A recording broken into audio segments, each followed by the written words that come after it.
Welcome to NatSecMedia.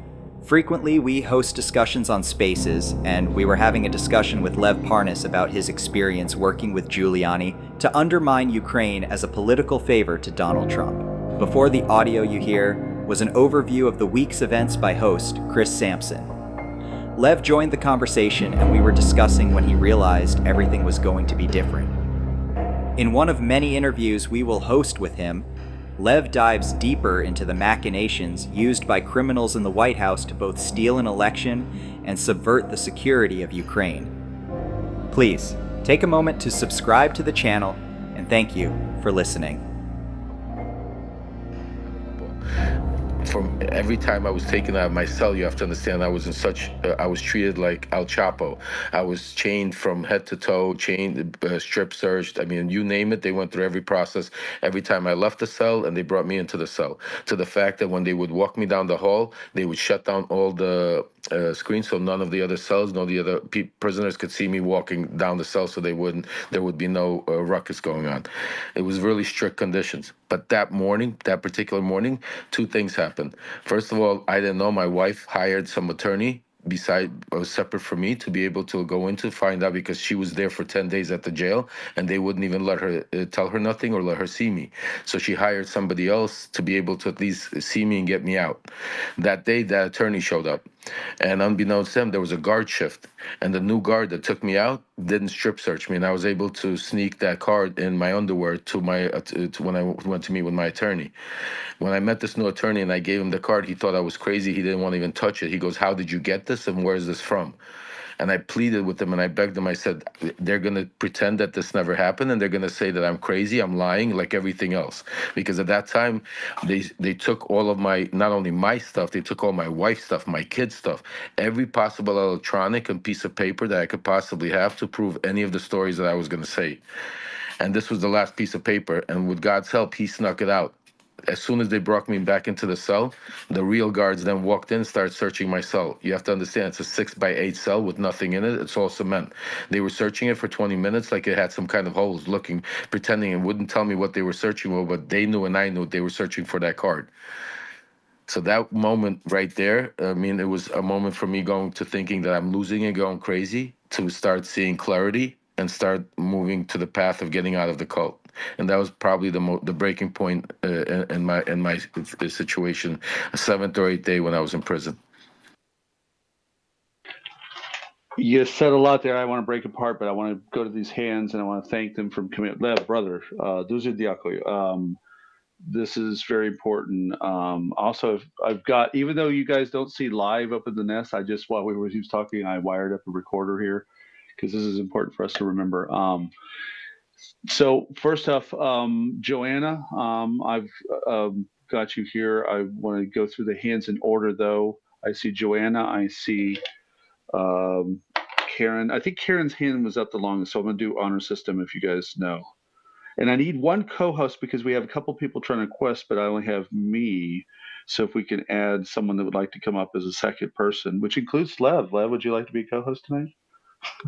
I would love to, Chris, but I'm dealing with kids and stuff, so I want to make sure that I don't tie you up, but I'm with you, so I might be in and out. But I wanted to make sure that I showed up and I would be. Yeah. So Justin here, if you'll get someone that wants to do that, that's cool. But let's get through order of hands, and we'll start by honor system. Whoever's first.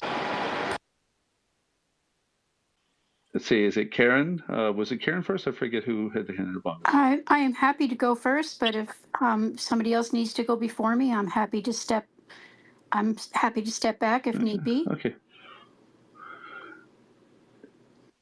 Go ahead, Karen. Actually, we'll start with that because I think I saw your Karen. hand. No, Karen is the best. I love Karen. She's been with me. She's been one of my strongest and longest supporters. So please go ahead, Karen. Oh, sweet man, Lev. I watched the whole thing again this morning with Michael. Michael had his tea and I had my coffee, and I've watched it a couple of times now. That's how I absorb stuff. I have to watch things several times. So what I noticed this time was that we have Trump, who keeps accusing Biden of starting the war in Ukraine because of his weakness. And that was not the case at all. Trump's quid pro quo and his, derailment of the aid, they all knew that Ukraine needed this aid desperately. And by slowing that down, that showed Putin that that was a moment for him to step in and attack. And It was a series of events, oh, Karen. If I may just jump in to help yeah, explain. Okay, so it wasn't a one event. The first message that was given to Putin was when Pence didn't show up to the inauguration. That was the beginning. right, After that was the freezing of the aid. right, But after that, what a lot of people might forget, don't realize, there were talks going on where Vladimir Zelensky was literally begging to have talks with Putin and have a meeting, and Putin would be telling him no, no, no, no. After that, simultaneously, Zelensky was we were trying to set up a meeting at the White House, which we were dangling in front of his nose for him to announce an investigation to the White House. I was the one that set up that perfect call and was the person dealing with back and forth about the text and the language that was supposed to be used on that call, just so you understand. Afterwards, when Putin didn't meet with Zelensky, basically told him to go screw himself. Finally, when Zelensky got the White House meeting, if you take a look in the movie where Putin turns around to Zelensky and gives him the final message, which was basically from Putin, that you and Putin need to work things out. I'm sure you guys could figure out how to get this done. If you guys didn't see it, Google it, look back at it. That was the final straw that basically gave Putin the right. And after that, you will see that the chain of events that transpired that led to him to the invasion. But those are the main key facts that happened during where basically Trump gave Putin free rein, telling him that he was not going to support Ukraine no matter what. exactly. It swept over me. I've we both have family in Ukraine, and so many people have died because of one man's vanity and selfishness. And I'm just, you stepped into our spaces sometime July of 23, and it changed everything. And I do believe that the hand of God is helping you get your story out, because we cannot have this monster. We can't have this monster. You know, my family has known the Trump family for a long time. My grandfather was a very proactive man. He believed in women's rights. He raised two daughters. He married the woman of his dreams. My grandfather was a feminist. He believed in Planned Parenthood. He wanted me to be an educated woman. He was so proud of me for getting an education. You know, there's just, we can't have this monster ever again. You know, my grandmother was a short little Ukrainian woman, and she told my big, strong grandfather to sit down and stop talking about Trump at the Thanksgiving table because she'd had enough. So I know the strength and the power of a good woman. Your wife is amazing. Lev, I'm so proud to know you. Hey, I can't hear. Thank you. Hello? Thank you, Karen. Thank you so much. Stoney, do you need to be recycled? Yep, I You can want to hear. go down? Yeah, let's recycle you real quick so we can hear each other. Can you hear me now? No? Yeah, I hear you, but we want to recycle you since you couldn't hear. So just leave and come back? I'll put you to listener and bring you back up. Thank you, guys. Thank you, Liv. Thanks for letting me speak. I just wanted to send a big hug. You're a brave man, and I'm proud. I'm so proud to know who you are and to know your heart. Your eyes have seen, your ears have heard, and your heart has responded. Those are all valued principles. They're attributes we should all have, and we should all strengthen. God bless you, Lev. God bless you, Karen, and I look forward. I'm going to hold you to those tacos when I come out to Arizona. Oh, So done deal. Done deal, dude. Oh man, y'all say tacos while I'm in Kiev. Thank you so much. sorry about. Do you want some Okay, no, and some shashlik. sala? No, Yeah, Chris. Ja mają shashlik. Hey, Chris, Ja mają salo. Ja mają horilka I borщ. Mama borscht, no, ja dobre. Actually, my wife is making some borscht today for me, so in solidarity, I'll have some with you, Oh, Chris. definitely. And then Right, let exactly. your wife know that borscht, I will definitely trade tacos for borscht any day, Lev, okay? My great grandmother made it. Well, It's you got a delicious. standing invitation, Karen. You got a standing invitation. Whenever you're in Florida, give me a call. I'm heading there now.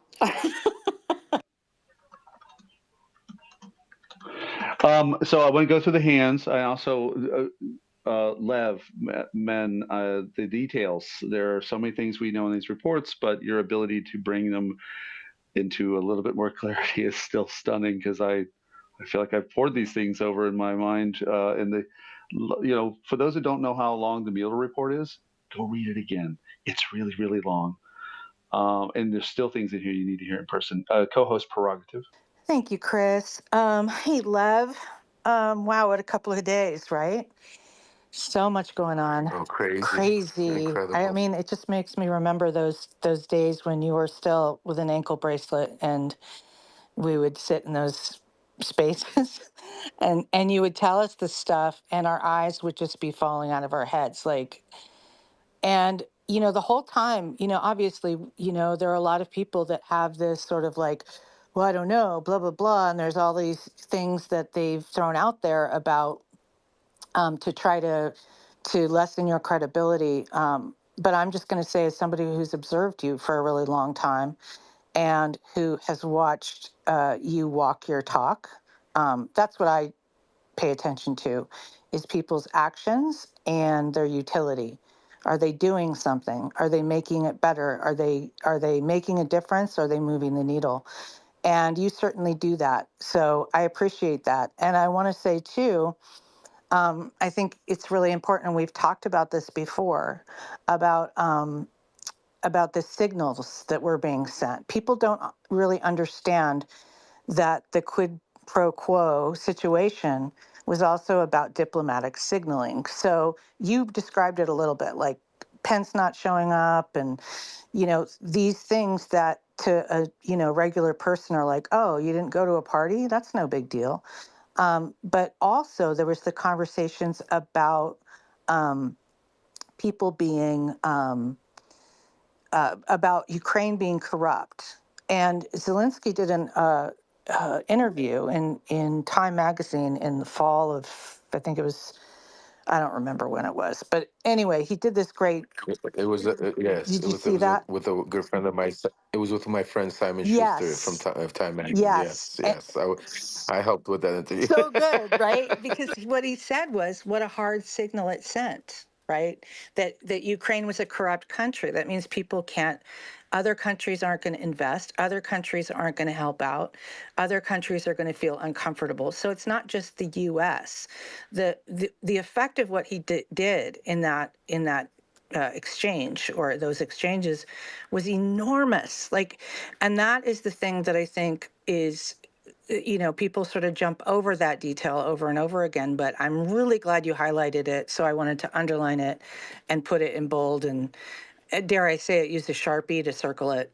Anyway, the next person up, I think, and I'll, Chris, you probably know better than I do. I think it was Stone. Oh, go for it. I like this. I think it was, the order is Stoney, Texan, Captain, Patty, and Strategic. And I will add, Pastor. I see you down there. So there's some people who will want to speak. Just be patient. We pay attention to you. We do see you. So go ahead. Hey, so great documentary, Lev.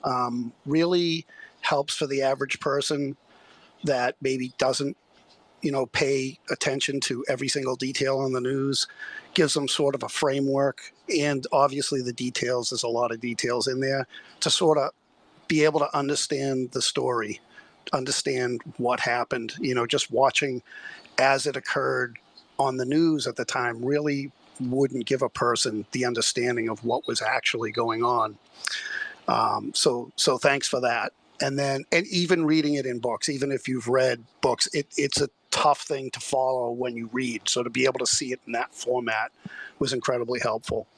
And then, And Stoney, I just want to, before you go yep, further, just I want to give a shout out and thank you on that point to the great Rachel Maddow, the great Billy Corbin, and Alfred Spellman, because they put that together. What I did is I gave them everything, and I did not know what's going to come out, and I was worried that it's going to be like a documentary, just like a news report, where people would be lost and not follow.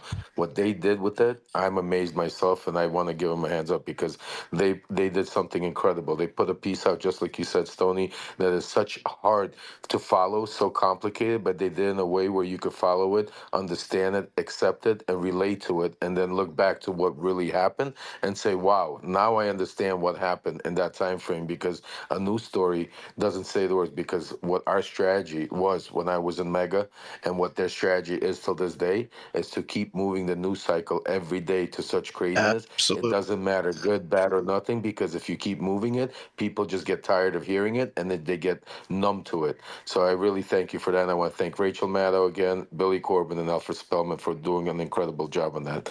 Go ahead, Stoney, So, continue. I'm so sorry. the question that I had, that's kind of, and I'm not sure if you know the answer to it, because obviously we know why Bill Barr didn't pursue Rudy Giuliani, because he is in on it. But why? And this is, No, there were different reasons. I'll tell you. I'll tell you about that. But go ahead, Stoney. well, why hasn't anything been pursued since? Like, where is Merrick Garland? You know, Well, Merrick Garland is these are two separate stories. So Bill Barr, the reason why he did what he did was because Bill Barr was, see, people mistake for always thinking Bill Barr and Trump were friends, and they were in on this together. I'm going to tell you right now, absolutely not.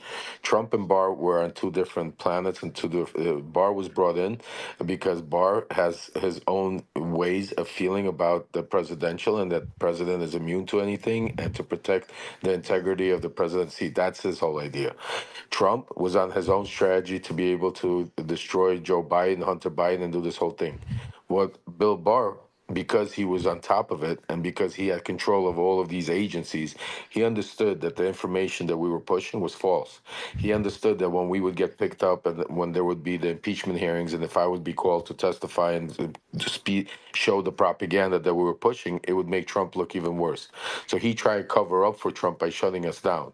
The reason why they didn't indict Giuliani, because if to indict Giuliani, they would have had to indict me.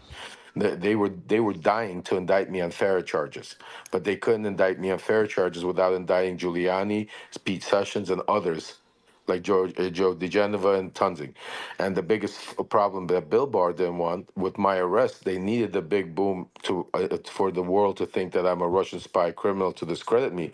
But then he needed to shut me up so there's nothing else comes out. And if he were to indict Giuliani and me, then there would be a trial. There would be things coming out against Ukraine. Because remember, every time I try to talk to them about Giuliani, Trump, they would not even talk to me. The Southern District that has their doors open to listen to you anytime, their doors were shut when it came to me coming to tell them anything that I wanted to tell them. So the reason why Giuliani hasn't been arrested, and I'll tell you another key fact, what people don't know. The reason they raided him that day was not to arrest him, but was to, it was a cleanup job, and so that's why they set up a special. That's why they set up a special magistrate, if you remember, to go through the stuff before the judge could even see the stuff, and to weed through it. And it was done. What people don't know is because Giuliani did a butt dial to my lawyer.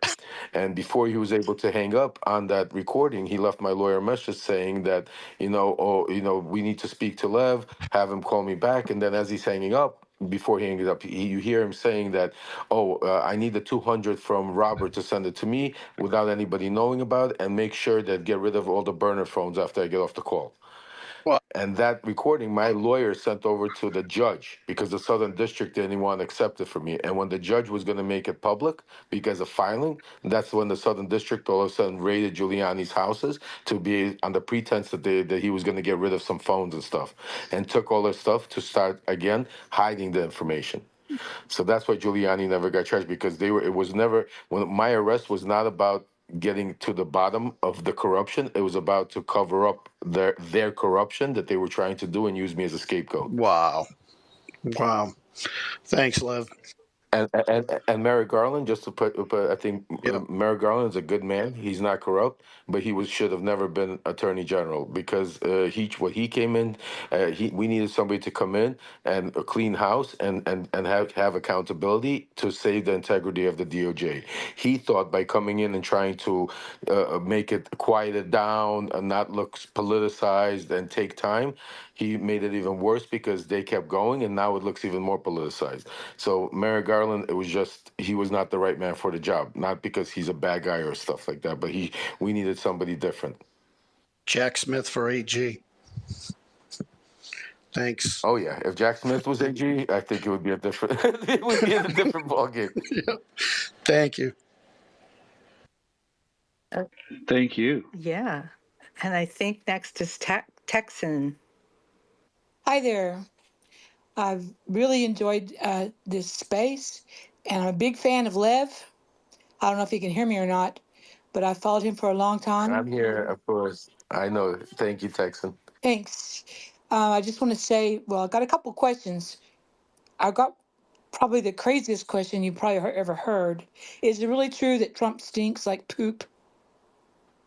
Because they say that. Uh, I don't know, but I mean, you got closer to him than I ever will. I didn't smell any poop, so Okay. I wish I did. I'd be the first one talking about it I right mean, now. I But thought that no, was crazy. I thank you because I've had a hard time believing that. That's why I needed to clear my mind. look, I mean, and I think that's one of the problems that I think that I try to stop people from doing is even when the P tape and all of I mean, Yeah. Trump does enough bad things, criminal things, and outrageous things that we don't need to add on to little conspiracy and trace him. And that's what I think. Even in the first campaign, there was a lot of media and people chasing rabbit holes that instead of keeping their eye on the target of what he actually did, because he gives us enough ammunition that we don't need to chase it. So Yes. that's my advice to Thank everybody. you. I want. Do you think they're doing that better? I'll give the Yeah, mic no, back to you, by the way. I definitely think it's a lot better. It's much better than it was in 16. Okay. I mean, during that whole Russiagate situation, it was just a free for all. I mean, there was I myself was watching things, and that's why it was easy for during that time period for Trump to build his cult because the media and the left and everybody, there was such a hard shift campaign that there was so much truth to it, but there was so much bullshit that it clogged up the truth and it made it very easy to say, you see what they're doing, you see what they're doing, and that through that time period, that was one of the ways he was able to convince such a majority of the group. Okay. Right. Go ahead, Texas. Thank you. Continue. I wanted to ask you if you remember. Were you around when he went to Helsinki and he met with Putin? When Excuse my southern accent. oh I'm sorry. When he met. yeah, no, I love it. No, absolutely. I was with him from 2015, right before he was inaugurated. So yeah, absolutely. I'll tell you what. So you're referring to, for the listeners, you're referring to the July 16th, 2018 soccer ball event. Yes. I'm gonna please. Where I the got a FFC soccer ball yappy was dog. handed Let me get over. away from the dog. Okay, So, okay. so while you're getting away from the dog, Excuse me. I'm sorry. what, I've been waiting. while you're getting away from the while you're getting away from the dog, I'll give you guys a funny fact about. So Go for it. When Putin gave him that soccer ball, I'll never forget. We were all sitting in the Trump Tower, all laughing, saying, "I hope Secret Service made sure there's nothing implanted in there." When Larry C. Johnson sent me ornaments, I put them in a tub of water for a week. But by the way, Chris, I'm glad you brought that up. When we get off the space, definitely call me up later on today or tomorrow. But Larry Johnson is somebody very important to certain people that I need to bring you in on. Did I mention him the other day? Yes, you did. When you mentioned him, it's crazy because I didn't, but when I passed his name on, Mi brat, mi brat. it lit up red alerts everywhere. Я знаю про його. Я знаю про я працював. Never mind. Anyway, I was going to keep you guys out of it and only speak Ukrainian, but here we go. Hey, yeah, he knows. Super quick. For Stony, I dropped you down so we could bring somebody else back up. If we have more requests than room, so if you're done speaking and you want to drop down, great. If I push it down myself, it's not because I have a problem with you. It's just to make space. Well, the dog So, is quiet now, so it's up to you. oh, that wasn't for you. Oh, sorry. Oh, sorry. But well, it was for everybody, It was for not everybody. particular to you.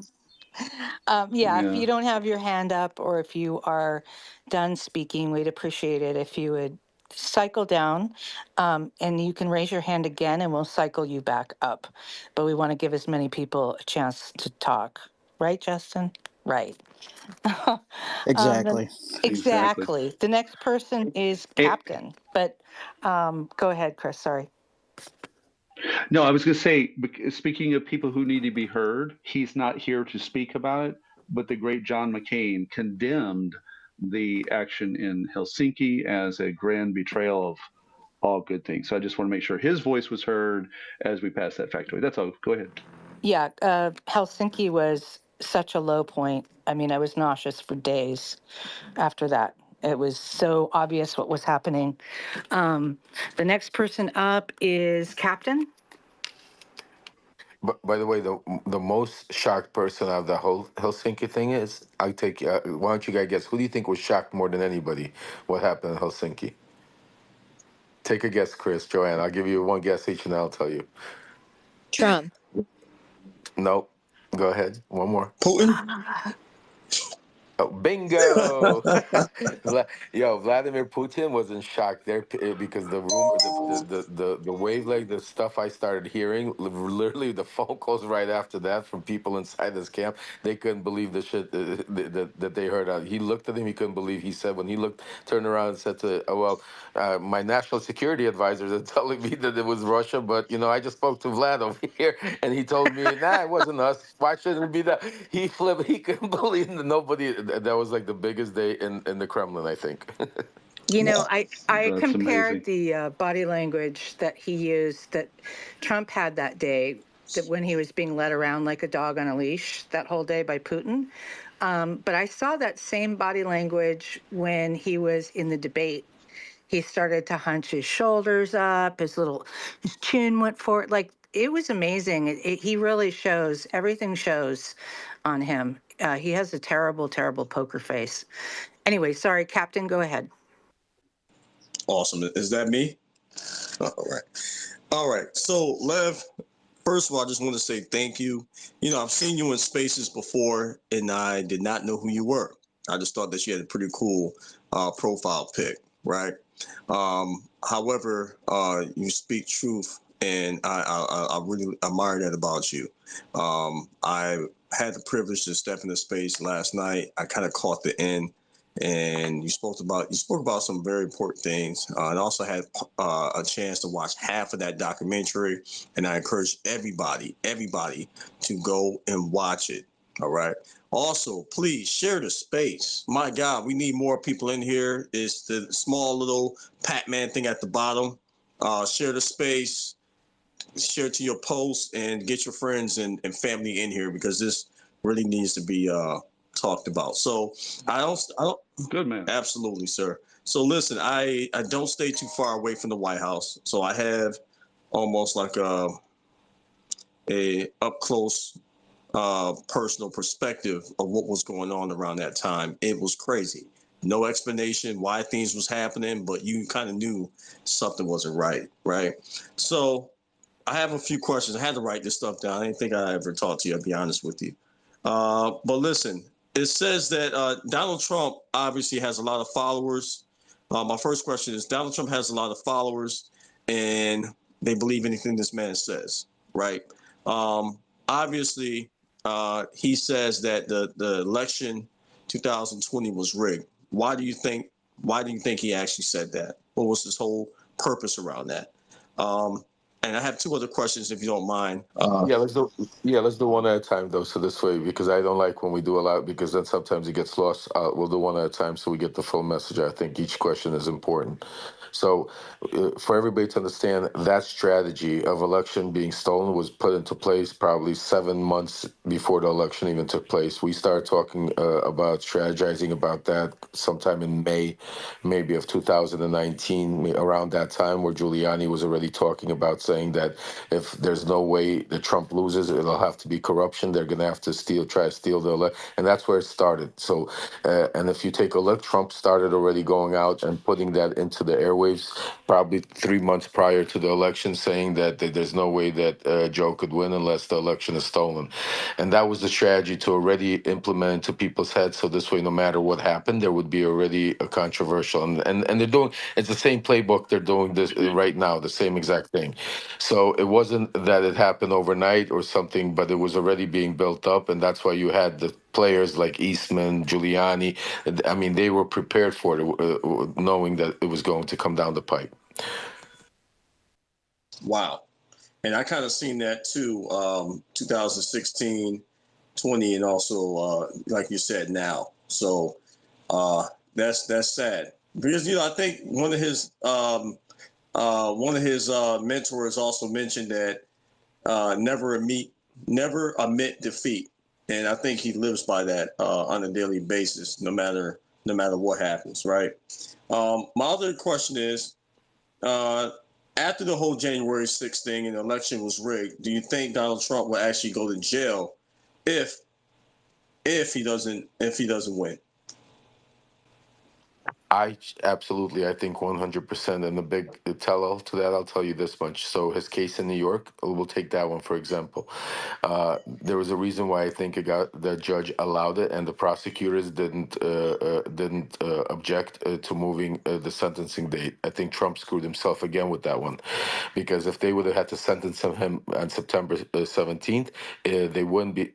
It would be very hard to put him in prison or do anything like that, because it's 40 days out before the elections, and it would be it would be just too politically looked at. But because now afterwards they scheduled it literally 2 weeks after the elections, I think somewhere on the 12th. If he loses, he becomes a citizen. He's no longer a candidate. He's no longer running for office. All the political stuff is taken off of him. And I think because of the way Trump acted during that trial, the way he defined, the way he was held in contempt all those times, I think this judge really wants to put the hammer to him. And I think this is his only chance, that if he's a citizen and not the president after November 5th, he is going to jail. Wow. And that's Awesome. just the New York case. I mean, I believe that the other cases he's cooked also, but I think the quickest one that we're going to see him behind bars is, I think, the New York one, as soon as he loses. Right. Wow. And you know what, man? It's the right thing to do, because no man should be above the law, even though his Supreme Court picks actually allowed him to be above the law. And it's unfortunate. You guys should definitely listen to that whole argument that they made when that was taking place. It's on YouTube, I believe. Also, my last question is, so Donald Trump has this whole Project 2025. What's your opinion on that? He keeps claiming he doesn't know anything about it and purposely have not read it on purpose, but yet his people are involved with it. What's your opinion on that? What did Elon Musk got to do with this? Can I take a bet on that, Lev? I bet you I'm gonna do my prognostication here. He's gonna say there is no selfie with me in Project 25. Project 2025 was a low-level coffee boy. Because that's what he did to Lev. Like, I've never met the guy. I never Right. had the accordion hands in front of him. He doesn't know anything about Project 2025, just like he didn't know who Stormy Daniels was either. So, but yeah, Lev, I wanted to know, what was your opinion, or do you have any background inside information on the whole Project 2025? I'm not sure if he take a phone call. Lev, do we still have you? Lev. I will say something quick about Project 2025, and that is, if you don't think that Donald Trump will get Project 2025 enacted if he's in office, you can be absolutely sure that the Heritage Foundation will, if he's in office, because all they need is a warm body. They get their shit done. So, you have to think about that instead of looking at it through the lens of just what he says. Look at what they do and how effective they are. So that's something that I've been emphasizing to people who are like, but he says blah, blah, blah. I am going to go ahead and the next person, I have a Project 2025 person here, somebody who's been really focused on it, my cartoon twin, Ms. M. So go ahead real quick on that, Ms. M, and then we'll move to Patty. Can I just And say thank you, Captain. Yeah, thank you Yes. for allowing me to come up. I appreciate it. I'm also at the same time full of anxiety, like most of you, terrified, and I'm even considering if he does get back in, and hopefully God he doesn't. I'm even considering leaving the country with my family. You can come to you come on to Ukraine. Nah, Come on over I to don't know Kiev. about Ukraine. Ain't Come on, man. It's cool. you guys got It's a some place things to be, going bro. on right now, but I mean the I Caribbean know. sounds I live nice, here. right? It's cool. I just feel like we're gonna lose Nah, democracy, to be honest we with got you. Odessa. We got Odessa. Well, But thank you for being here. Come back up. So Lev, I want to make sure Lev can hear us, and maybe he's got a call. So we'll work that. But go ahead. Who's next? Malarkey. Hello. Can you hear me? I kept losing sound, so I hope everything. I hear you, and it sounds Oh, delicious. It's a great all microphone. right. Well, hello, Chris, long time, and Justin, kind of a long time, and Joanna, long time that I haven't spoken to you today. So, and hi, Lev. I don't know if Lev is still around, so I guess I'll save my question for him. But so I only caught Captain asking about Trump knowing Project 2025, and like he 1,000,000% does. And just for starters, I put up a video in the nest of when the Heritage Foundation first started crafting the document in April of 2022. Trump was at the annual dinner with them, and he literally says this is a great group and they're going to lay the groundwork and detailed plans for exactly what our movement will do when the American people give us a colossal mandate to save America. It is literally called the Mandate for Leadership, and Trump says you are writing this thing for me. And then they released it almost exactly a year later. And we all started talking about it right around that time too. And then you have like 1,000,000 people that worked with him in his administration that are on this. You have all the same people that all the organizations that he still works with to this day. Stephen Miller, the America First Policy Institute, literally in the training videos, his press secretary for his campaign. I mean, it's a joke that he's even trying to convince people. But I don't know if Lev is back, but one of the people that's on Project 2025 has some serious overlap, not only in Trump world, but also now in Jill Steinsky world. So I wanted to ask Lev about that, but so I'll wait until he gets back. thanks so much, Malarkey. Yeah, welcome. good to talk to you again today. Yeah, sure. I wanted to underline something that Ms. Malarkey said and point you all to a tweet that Donald Trump made about the Heritage Foundation. About Heritage was really excited that he had gotten 60% of what they wanted him to get through the first year he was president. That tweet is on Heritage Foundation's website. You can just go ahead and look at it because they were really excited about it too. So him acting like he doesn't know that guy is ridiculous. All right. Or I'm going to move. or you could just look in the nest because I'm going to put it up. Okay, cool. Thanks. Patty, you're up next. Actually, my question was going to be directed towards Lev, and I don't know if Lev can hear us or not. Yeah, let's do a little mic check on that. Hey, Lev, can you hear us? Lev? Can somebody... He said that he was taking care of his kids, so maybe he had to step away. Yeah, we have time for that. Okay. You know, I love that he's got his love for his family is a big deal.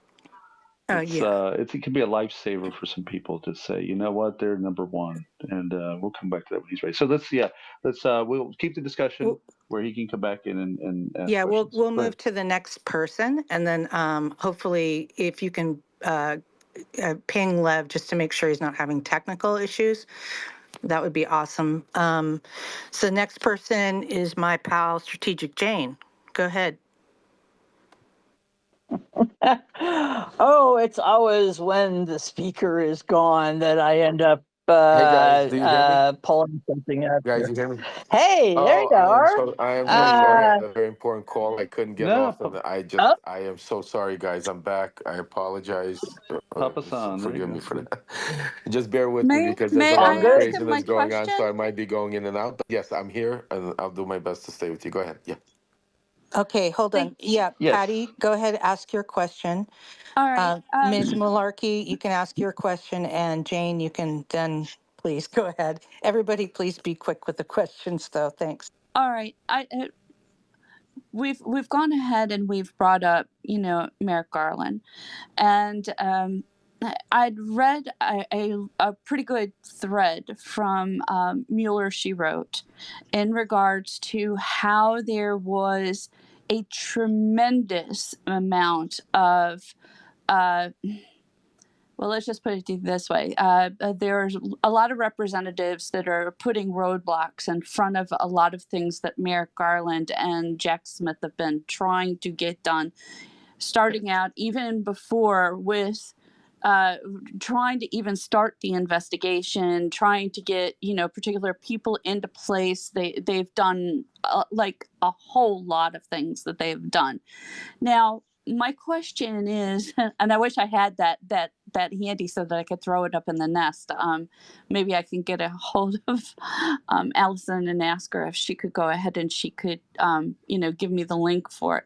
But at either rate, my question is that you have that inner circle that you were around, Lev. Did you see the representatives that that have really been a real pain in the butt? Have you seen that being a part of that inner circle as well, or the reach out to them to do particular things? Have you seen that?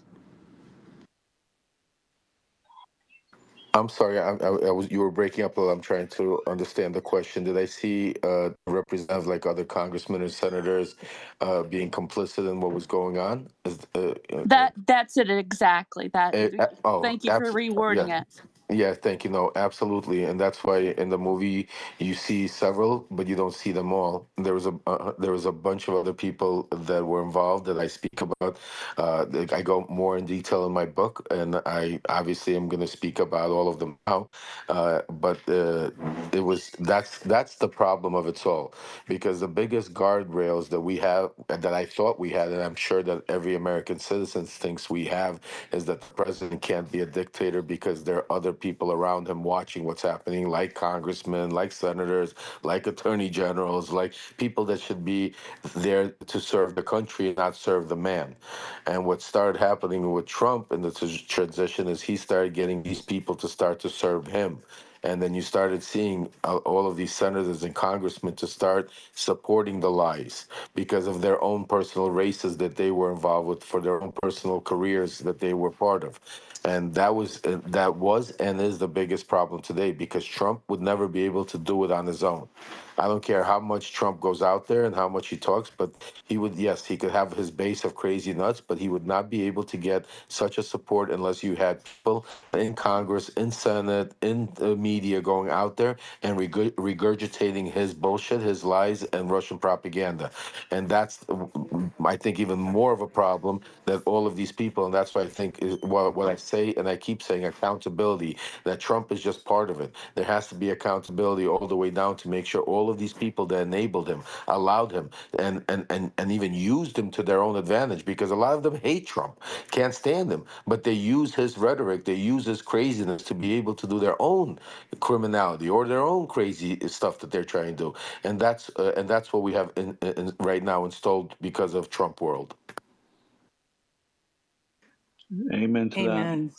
Hey, I want to give. I know Malarkey had a question for you that was on hold because you weren't here, and then after that, order of priority, I want to go to Andrei Burko. So we call what we call Ukrainian preference in my room, because that's how we do things. But Malarkey, you had a question when Lev wasn't here. I remember. So Okay, perfect. Thank you.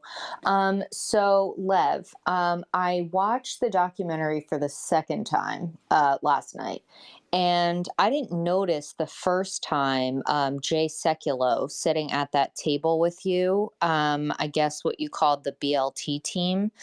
And I don't know if you saw this, but last week, Jay Sekulow actually is representing Jill Stein with the Supreme Court, suing to get her on the Nevada ballot. And then I looked a little bit more into Jay Sekulow, and obviously, for anybody that was following along, he was one of Trump's impeachment lawyers in the first impeachment. He was also one of his lawyers, I think, for something else. And apparently his American Center for Law and Justice is also one of the organizations that wrote Project 2025 or sponsored Project 2025. That American Center for Law and Justice has like an arm of it, the Slavic Center for Law and Justice. And they were in 2020, a report came out that he was funneling like a bunch of money to the Kremlin. So this guy is like all over the map in terms of Russia. And then, so of course, like my ears, like my eyes and my ears perked up when I saw that he was representing Jill Stein. And then I saw him in the documentary, and I didn't realize how close he was to all of that. So I wonder if Jay you can just Sekulow. enlighten. Yeah, Jay Sekulow Yeah. was Did you he. did you see that he's representing Jill I Stein? did not see that. I'm sorry, I did not see that, but I could. I would love to hear all of your thoughts about Jill Stein too, and if anybody ever talked about Jill Stein. Miss Malarkey, I'm just going to quickly tell you about. I have to go do something with Go the ahead. kids, and I'll be right back because I'm juggling right now. But Jay Sekulow was part of the team. I mean, there's other things that I didn't get into the movie because I said like there's out. But you saw that when we had that back and forth about the ambassador Giuliani texting that he's going to go see Trump and everything. But also I have a bunch of text messages with Jay Sekulow where he was involved in getting that done. Jay Sekulow was involved in making sure that the attorneys, putting which attorneys represented who, and that's why you can see that letter came from Jay Sekulow, who was representing Trump at the time. So, I mean, he was as involved in everything. I mean, he was heading up the Mueller report, team, and I was part of that legal team actually because I have other documents. I have the actual first notes that Giuliani, Sekulow, and the team did when the Mueller report came up, and they marked it up. Giuliani gave it to me in the car. I still have it. So I mean, he was extremely part of the team. I don't know, Ms. Malarkey, if there's anything particular you want to speak about him, but he was very much involved.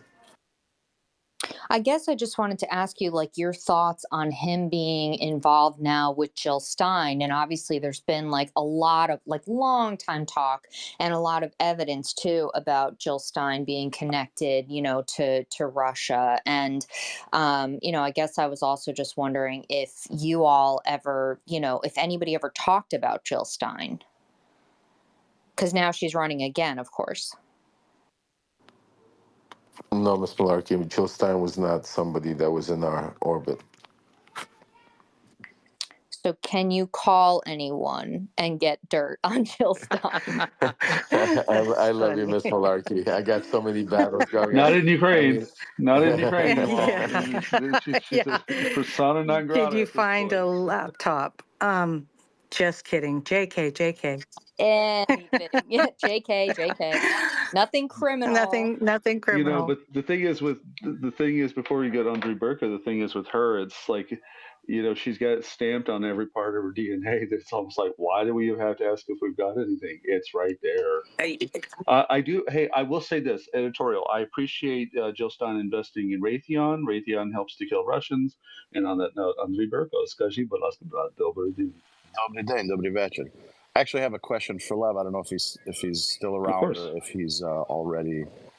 Can you hear us, tending to children. Lev? Yeah, give me 1 minute. I'll be right back. I'm sorry, 1 minute. I'll be right back. Yeah. All right, I'll just wait a minute then. So. Okay, excellent. Yeah, I think it's really important to underline the Jill Stein thing. It's so funny what you just said, Chris. Yeah. it basically, I'm a little bothered that Jay Sekulow wrote a book on ISIS because I'm an ISIS published author, and I'm like, what the fuck are you doing in my lane, homie? You're a lawyer. right? Go back to your lawyer Go thing. do It's like, lawyer well, I stuff wrote and Rise of ISIS. Like, it was such an amateur job and conflated a whole bunch of stuff that like someone who doesn't Chris, do the work does. wouldn't you rather have him taking his time writing about that than interfering in our No. Well, democracy? yeah. I mean, No? if you put it that Okay. way, it's like There we go. Ebola versus cancer. But yeah, You know, I work in mental health, and you know what? Like, let him write a book about fucking like mindfulness. I don't yeah, care. meditation. That would be Whatever. awesome. fair. Good point. Good point. I have to start thinking in these terms. Anything. We need to keep them I occupied. I know, so everybody pretty much here has a question for Lev. If you have a question that is less Lev related, could you give a thumbs up from the speaker panel so we could maybe go to you for a moment while Lev is occupied? And I put Lev's book in the nest. We need to remember to do those. And I want to also welcome our good friend Phil Ayer, Yeah. who's running for office in South Florida. And the reason why is when Lev comes back, I'm also going to pivot a little bit to that because of how Lev operated in an area that, well, Phil and I probably know a little bit well. So it's Oh, sort of and that. But just good to see you, Phil. Welcome. really quickly, in case anyone doesn't know or hasn't seen the documentary yet, if it hasn't been mentioned already, it's airing again tonight on MSNBC, I think at 9. Thanks, Ms. Malarkey. Hi, Phil. Hey, hi. Thanks. Gosh, I got a heads up that Lev Parnas is on with Chris and all this great company, so I tuned right in. Let me just tell you, fascinating.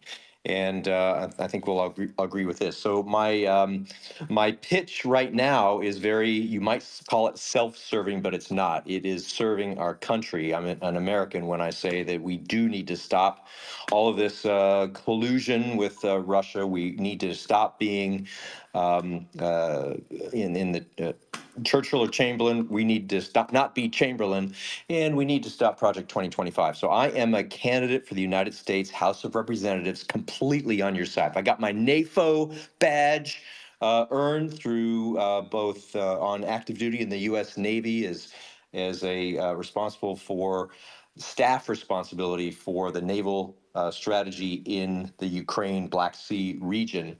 And I'm now, I self-deployed with Chris's help. I self-deployed several times into Ukraine after the full-scale invasion. So I've gradually gotten my own little, my boots on the ground there, helping out where, as and when I can.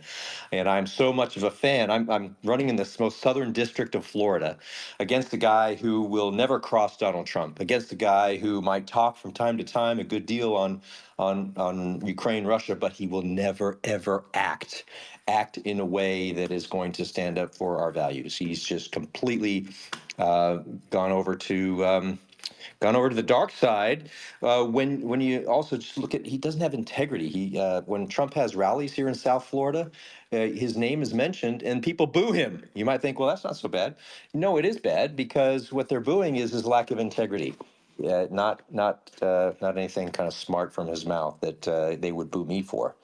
So that's a self-serving plug, but I do appreciate all y'all's support in my congressional campaign. Know that it's like 40 days or something like that to the general election, so I'm full on campaigning.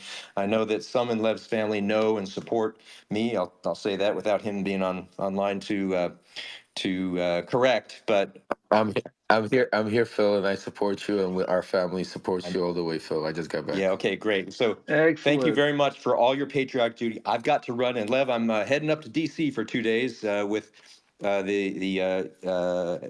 with some Ukrainian aid advocates, and also to seek members of Wow, Congress. that's So, awesome. or just to do some rounds there for a couple of days, and then get back here, going straight into a candidate forum where I hope to talk to the American Legion in Coral Gables. Well, I know I'm going to talk to them, and we'll see how much we can get Ukraine and Hey, freedom hey, Phil. resonating again. Hey Phil, I just want to let you know you have first of all, if you need any help in anything and coming out speaking or any other, let me know Well, on thank your you. trail. But also with also Ukraine, but also I want to invite you October 10th in Coral Gables. We're having Books to Books. I don't know if you know that group. They're doing a big event for me and my book, and we're Fantastic. gonna have a lot of press, media, and stuff. So I'd love for you to Okay, come, so and we could promote your campaign there well, also. that's great. So I know Books and Books. I just was a panelist on a on a academic program at Books and Books in Coral Gables, and the subject was U.S. Cuba relations, and that went very well. So I think I got an okay thumbs up from the owner of that to talk again. I won't put people to sleep. Awesome, And but I'll tell you excellent. what, for everybody else listening, that tour that you guys are doing is being sold out. As soon as I heard about it, I tried to get tickets, and they were not available. So I'm glad to get your your Is this the personal one invitation. Snowden's working on, Lev? Is that the one we're talking about? Maybe it's a No, I different think one. that's the one with the movie. Yeah, that's the movie tour, and the I book see. tour is starting. We're Oh. launching it. Actually, the first stop is going to be October 10th in Books to Ah, Books in Coral Gables. We're going to have the Okay. press release coming out. I Oh, had all right. Phil here, so I wanted to give him a personal invitation. Well, I appreciate that, and I'll get with Chris and get some personal some contact information so we can chat. excellent. Thank you very much. I got to run to the airport so I can not be late for my plane. That has happened maybe once Be in my well. life, Watch long out for time the ago. mice and the food. I hope everything's good. Yeah, well, that's my guy I'm running again. The guy I'm running to Look, replace was even though there's a responsible. war here, I still see the weird news of Yeah, America. I and he's still read it from here that y'all have mice bursting well. out Why of is the Miami International Airport in such poor state of affairs? Well, it's because of decades of underinvestment, and the opponent, who's congressman now, was once responsible for that long-term planning. It's we're paying for it. Anyway, thank you so much. Keep it up, guys. Thank you, good All the Phil. very best. See you Thank soon. you.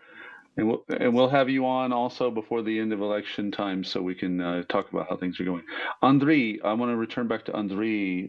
Again, we call this Ukrainian privilege because this is a very pro-Ukraine space, and the Ukrainian to Ukrainian discussions are the best. Thank you very much, Chris. Slava Ukraini, Lev. Pleasure to speak with you. Героям слава. Geroyam Slava. Pleasure Thank to you. speak with you again. There's a little bit of lead up to the question. So I've been following you for probably like a year and a half or something like that. I believe you spoke in Maria Report or something like that, and that's when I started following you. And in that time before the documentary came out, which I watched earlier today, you gained my trust. That I could believe your story. And I watched the documentary today, and it really blows a lot of holes in the whole MAGA world and stuff. And I think that if people could be receptive to it, that maybe some people, there's a certain amount of the MAGAs that nothing's going to change their mind, but there's other like the MAGA adjacent and stuff. And I started, I knew the story because of hearing it in your own words in Twitter spaces prior to that, and started mentioning it in these, chats that I have with other people. And immediately it was, well, you can't trust Lev Parnas. And, MSNBC, that's just a left-wing, mouthpiece. Do you have, these people, and is there some way to combat that, or are there some words to use, or how would you recommend to get people to listen to people like that are, say, MAGA adjacent, the quote unquote independent thinkers? How do we get them to listen to your story and say that, yeah, this guy's telling the truth? Do you have any thoughts on that? And let me ask you a question on that. I'll lead Yeah. it with the question to join that. Did you get paid for this documentary? I got paid $125,000 5 years ago and that went to my lawyer's fund when I got arrested. And I have nothing. I get paid for nothing that happens with it. And that's full disclosure. And one of the reasons I even decided to do the documentary, because back then I was under indictment. I was like, was not looking. I was at that time to get my truth out through a documentary. I was trying to get my truth out through the DOJ, but because I had no choice, because I had expenses, I had to pay, 6 kids to feed, and I had to pay my lawyers, which were running me millions of dollars. I chose to make a decision. That's why till this day I am grateful and blessed that I made that decision, because I did not know how it's going to come out. I did not know how they were going to use my information. I basically made a decision with Alfred and Billy at the time, and was hoping that they would use it and come out and make sure that the truth came out. And they've been working on it for 4 years. And then Rachel joined the team, and it's just like I said, I can't be more happier. But yeah, go ahead.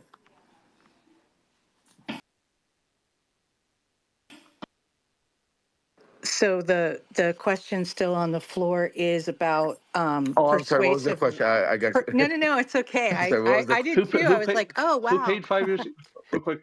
Who paid 5 years ago? Who made the The payment 5 years ago? Lev? it was Rocketeur. It was Billy Corbin and Alfred Spellman. I mean, MSNBC was nowhere even in this. Oh, the production Yeah, company. MSNBC didn't come on until about a year ago. Ah, That's okay. all Oh, they that's paid interesting. you? It's gonna make so much money. Oh yeah, I mean, like I said, for me, it's just to make sure that it's never been about money. Absolutely, do I need money? Do I need to support 100%? I'm not gonna sit here and pretend to be some kind of martyr that doesn't. I need to pay my bills. I need to pay rent. I need to make sure my kids go to school and eat. So absolutely, I need to make money. But making this documentary was not about making money. At the time, it was about yeah.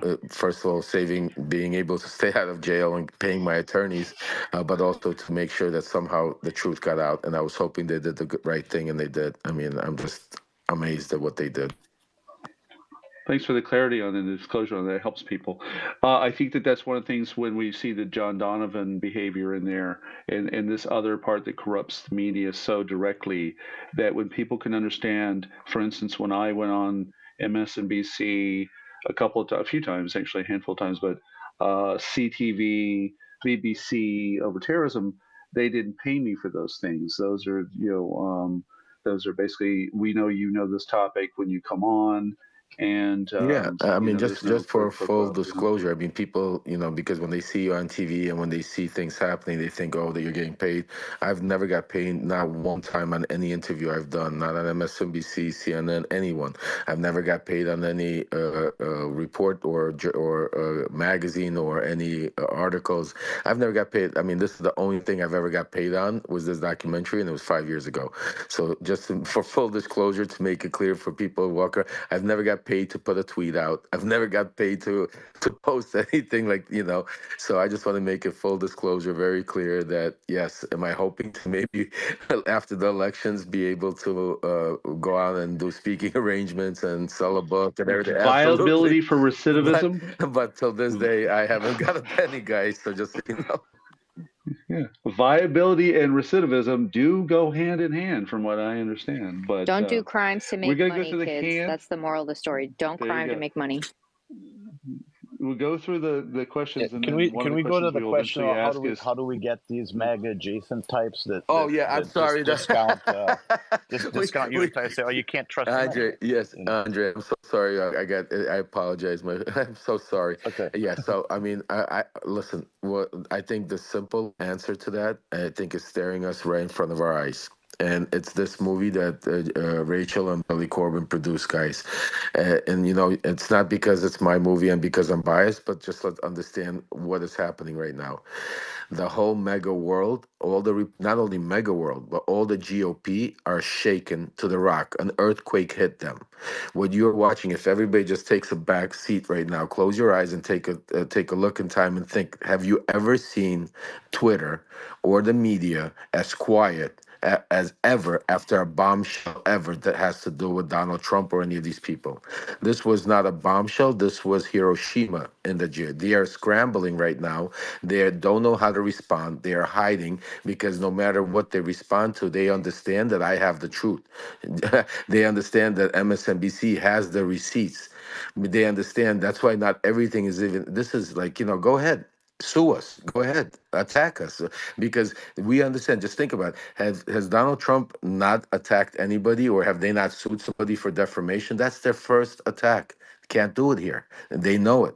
So right now they're in a box, and because of what's happening, I think right now, and I'm in talks with the Harris campaign. We're in talks with every down races on the ticket with different strategical places.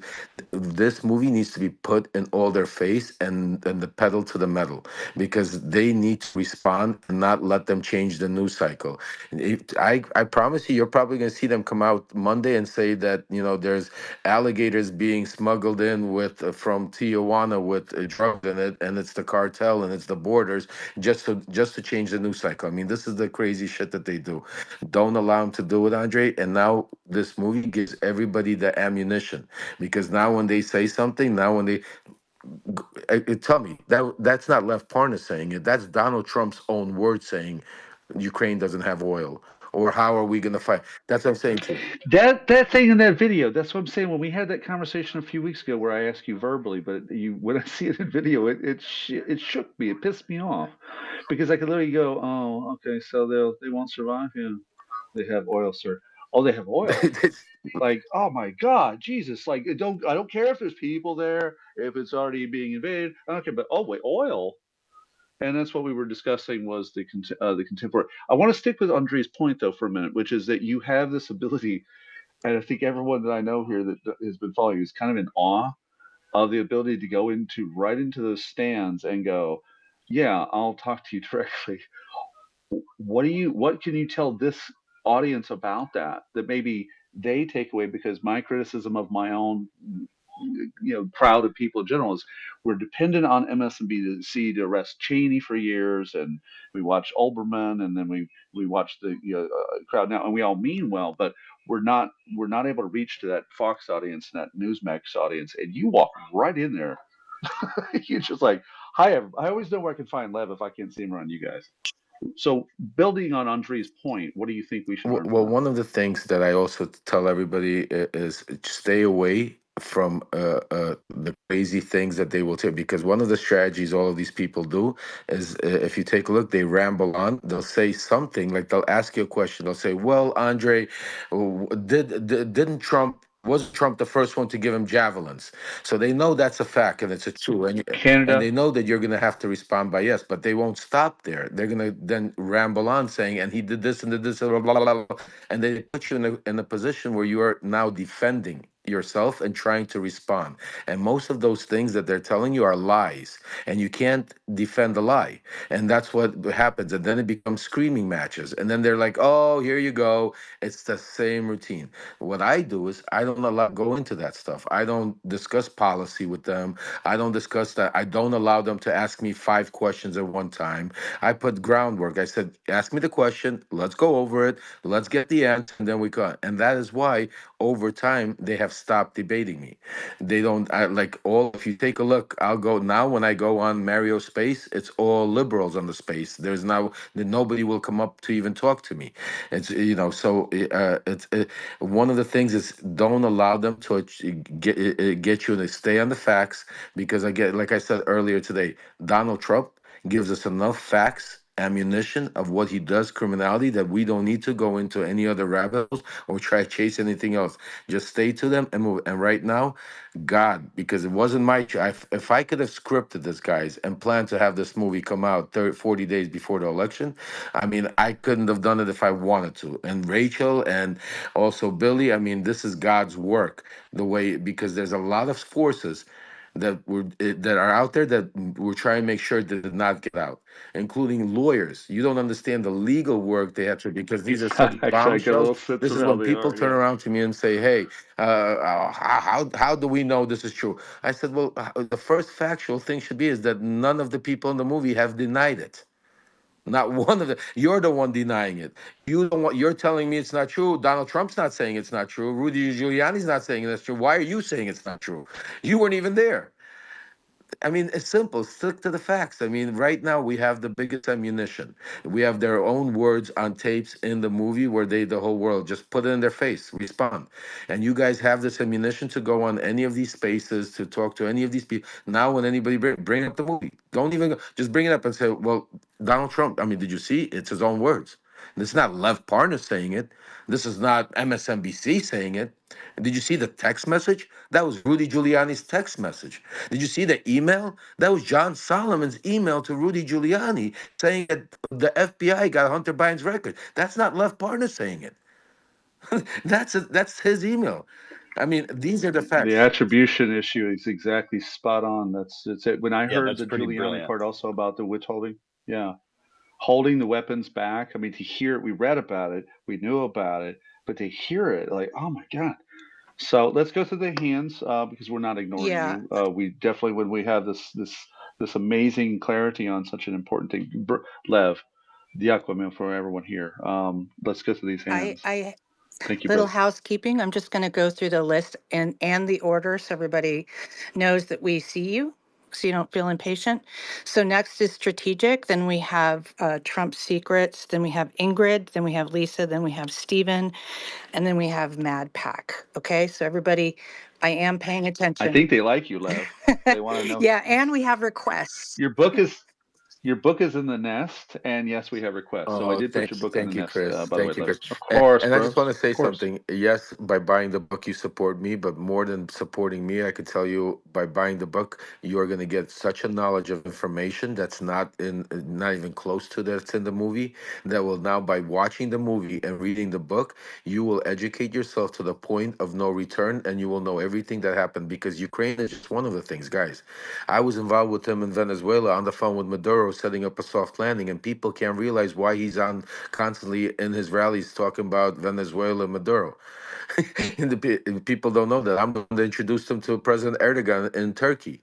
So there's a lot of things that's in the book that will give you a knowledge of who Donald Trump is. Yeah, and one Deal. of the things I want to underline too is that anyone that thinks that Trump will be better for Ukraine is out of their mind. Saying, oh, yeah, we'll have a fair peace. I keep hearing that repeated. That's nonsense. If anything, there will be a frozen conflict, which is absolutely horrifying and awful. Anyway, And on that strategic subject, thing. before Yes, go strategic goes, ahead. I just want to just say one thing that's important for everybody to know, and that's another point that you should all use when they talk about he's going to be nice for Ukraine. We have to understand something. Trump is doing it in plain sight. He's not hiding it, and that's why it's so dangerous because he's God enabled. Think of who the messenger is. Think of who how the conversations are hoping. Trump is having conversations with Vladimir Putin in open side and using Viktor Orban as his messenger. I mean, Viktor Orban goes speaks to Putin, then he travels to Mar-a-Lago, has a conversation with Trump, comes out, makes a press conference where he says things, and then all of a sudden, Donald Trump comes out and repeats those same things in his debates and in his rallies. So just think about. He literally said that Viktor Orban said when we had Trump, we had no problems. Exactly. And please, Chris, explain to the crowd that some people might not understand because when they say is he goes the great Viktor Orban, the great Viktor Orban, and people, majority of people, They fear they don't me. understand. They think, He yeah. said they'll fear Explain me. to them who Yeah, he Viktor talked to Orban is. power men. Yeah. Exactly. So the autocratic nature, for those who just don't happen to know, the autocratic nature of Viktor Orban being essentially one of the Russian plants, that's undermining uh, the security of Ukraine repeatedly. Um, there is evidence to show that the KGB has brought money through, and I always say, don't worry about the letters; it's still KGB. Um, has funneled money into Hungary through Jobbik Party for a while, and really have got their guy there that just basically blocks all NATO EU progress. But the strongman side, where he pulls the pro-Christian hardcore right stuff, is the Russian current playbook of appealing to America's conservative, deeply religious side, but it's a feign. Um, and the fact that he's been pulling in like Tucker Carlson types to pull this alpha male behavior. We're going to create. We'll get rid of all the gays.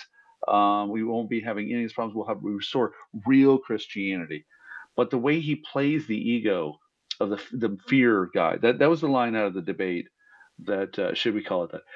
The debate that really I don't easily shake about things, but I went, did he just like get off on being feared in that capacity in that form? And we've heard it. but in the forum, in the middle of the debate, someone had to have pulled him aside and go, here's the things you don't say tonight. And that was one of them. Yeah, that was amazing.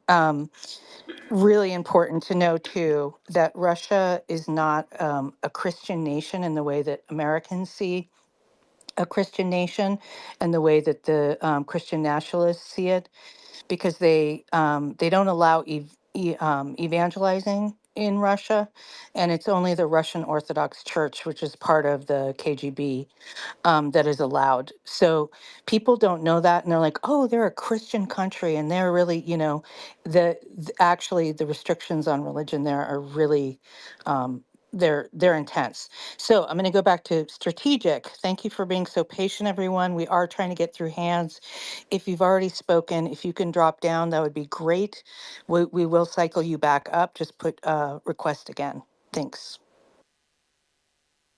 Thank you very much. Wow, Lev, this is an interesting time to talk to you after the movie has come out, after I've read your book. And when I think about the thing that you just mentioned about the debate, who were the four leaders that Trump mentioned? Viktor Orban, Vladimir Putin, Xi Jinping, and Micro Kim. Period. That was it. Those were the only foreign leaders he mentioned. What's that say to you about where he wants to head? Yeah, he wants to be Mr. Authoritarian, but realize something that, and I want to get your input here, Lev. I'm curious to know, is he as disengaged with policy as it would appear to be, that the only thing that accounts for him is power and winning, so to speak? Great And question. Oh, got a follow up for you. yeah, let's do one at a time. Great question, and I want to say 100%. And that is why this election's so dangerous, because Donald Trump is not somebody that's concerned about policy. He's concerned about being powerful, leadership, and having his own platform. But what he is going to do is he's going to put in loyalists to him into places of power that will control policy. And those are people like General Flynn, people like Kash Patel, and so on and so on. And those are the people that are going to put in the 2025 project policy. And so, yes, Donald Trump, all he cares about is getting.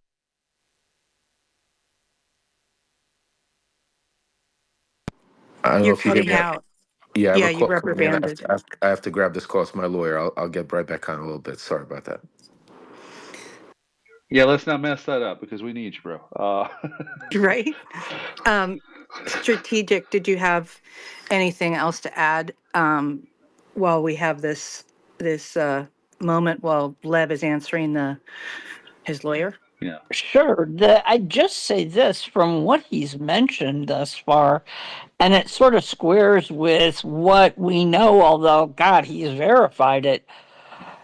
The fact that Putin was shocked when he made the comment to him at Helsinki is really, really, that's got to speak volumes about.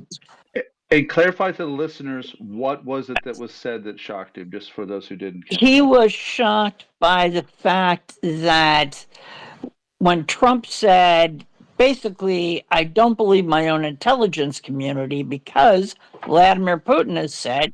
I'm sorry, I had a problem with my audio. Can you repeat that very clearly one more time? Sure. When Trump was asked in Helsinki, or he said, I should say, that, well, I heard my own intelligence community say that the election was stolen, but I have no reason to believe that Vladimir Putin did anything wrong. I believe Putin over hundreds of thousands of people who've collected intelligence from me, in so many words. That blows my mind to hear that. And the fact that Putin was shocked by that is even more mind bending to me. Right. Actually, I did hear you. I just wanted to hear it again. That's all.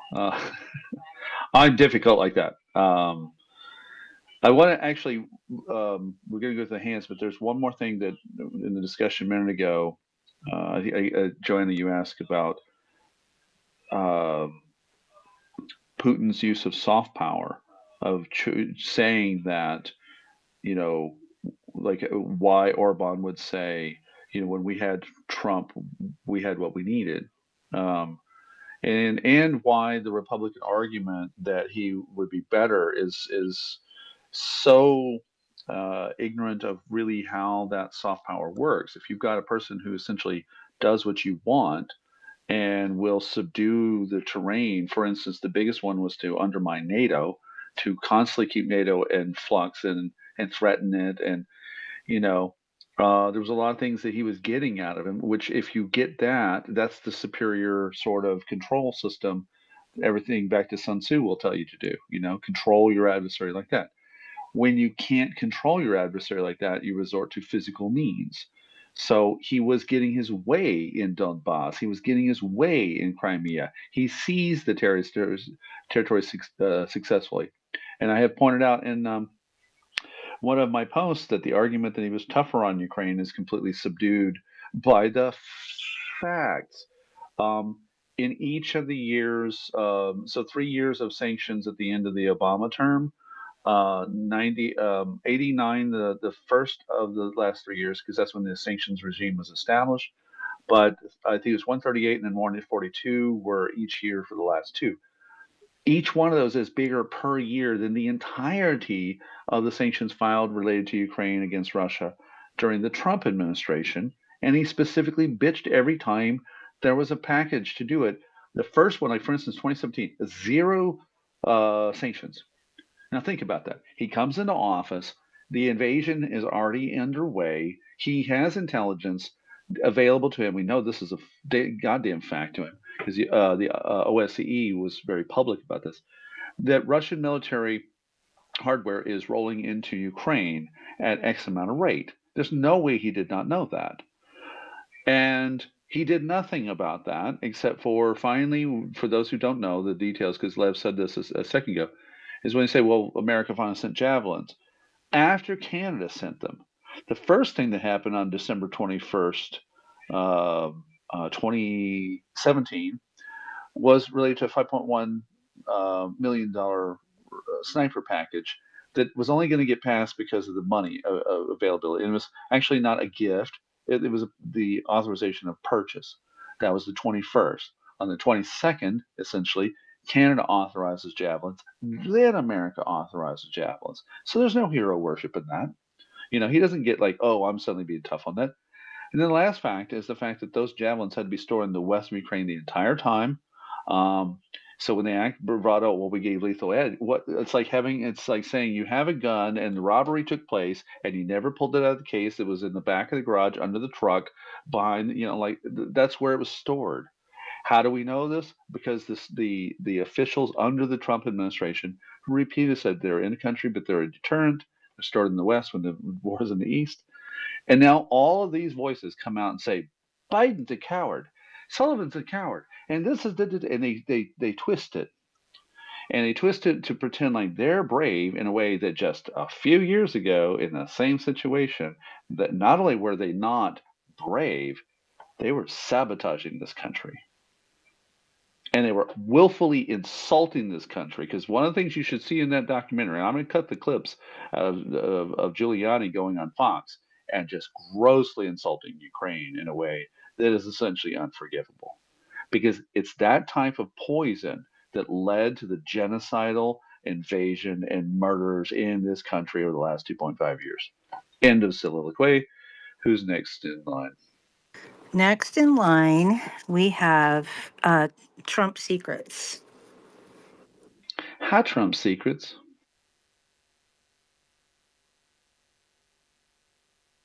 Trump secrets, you're up. Hey, I was waiting for Lev. Okay, we're trying to get Lev back on. He was probably disconnected by his phone call. Would you like us to put you back in the queue? Yes. All right, we'll do that. All Excellent. right, thanks.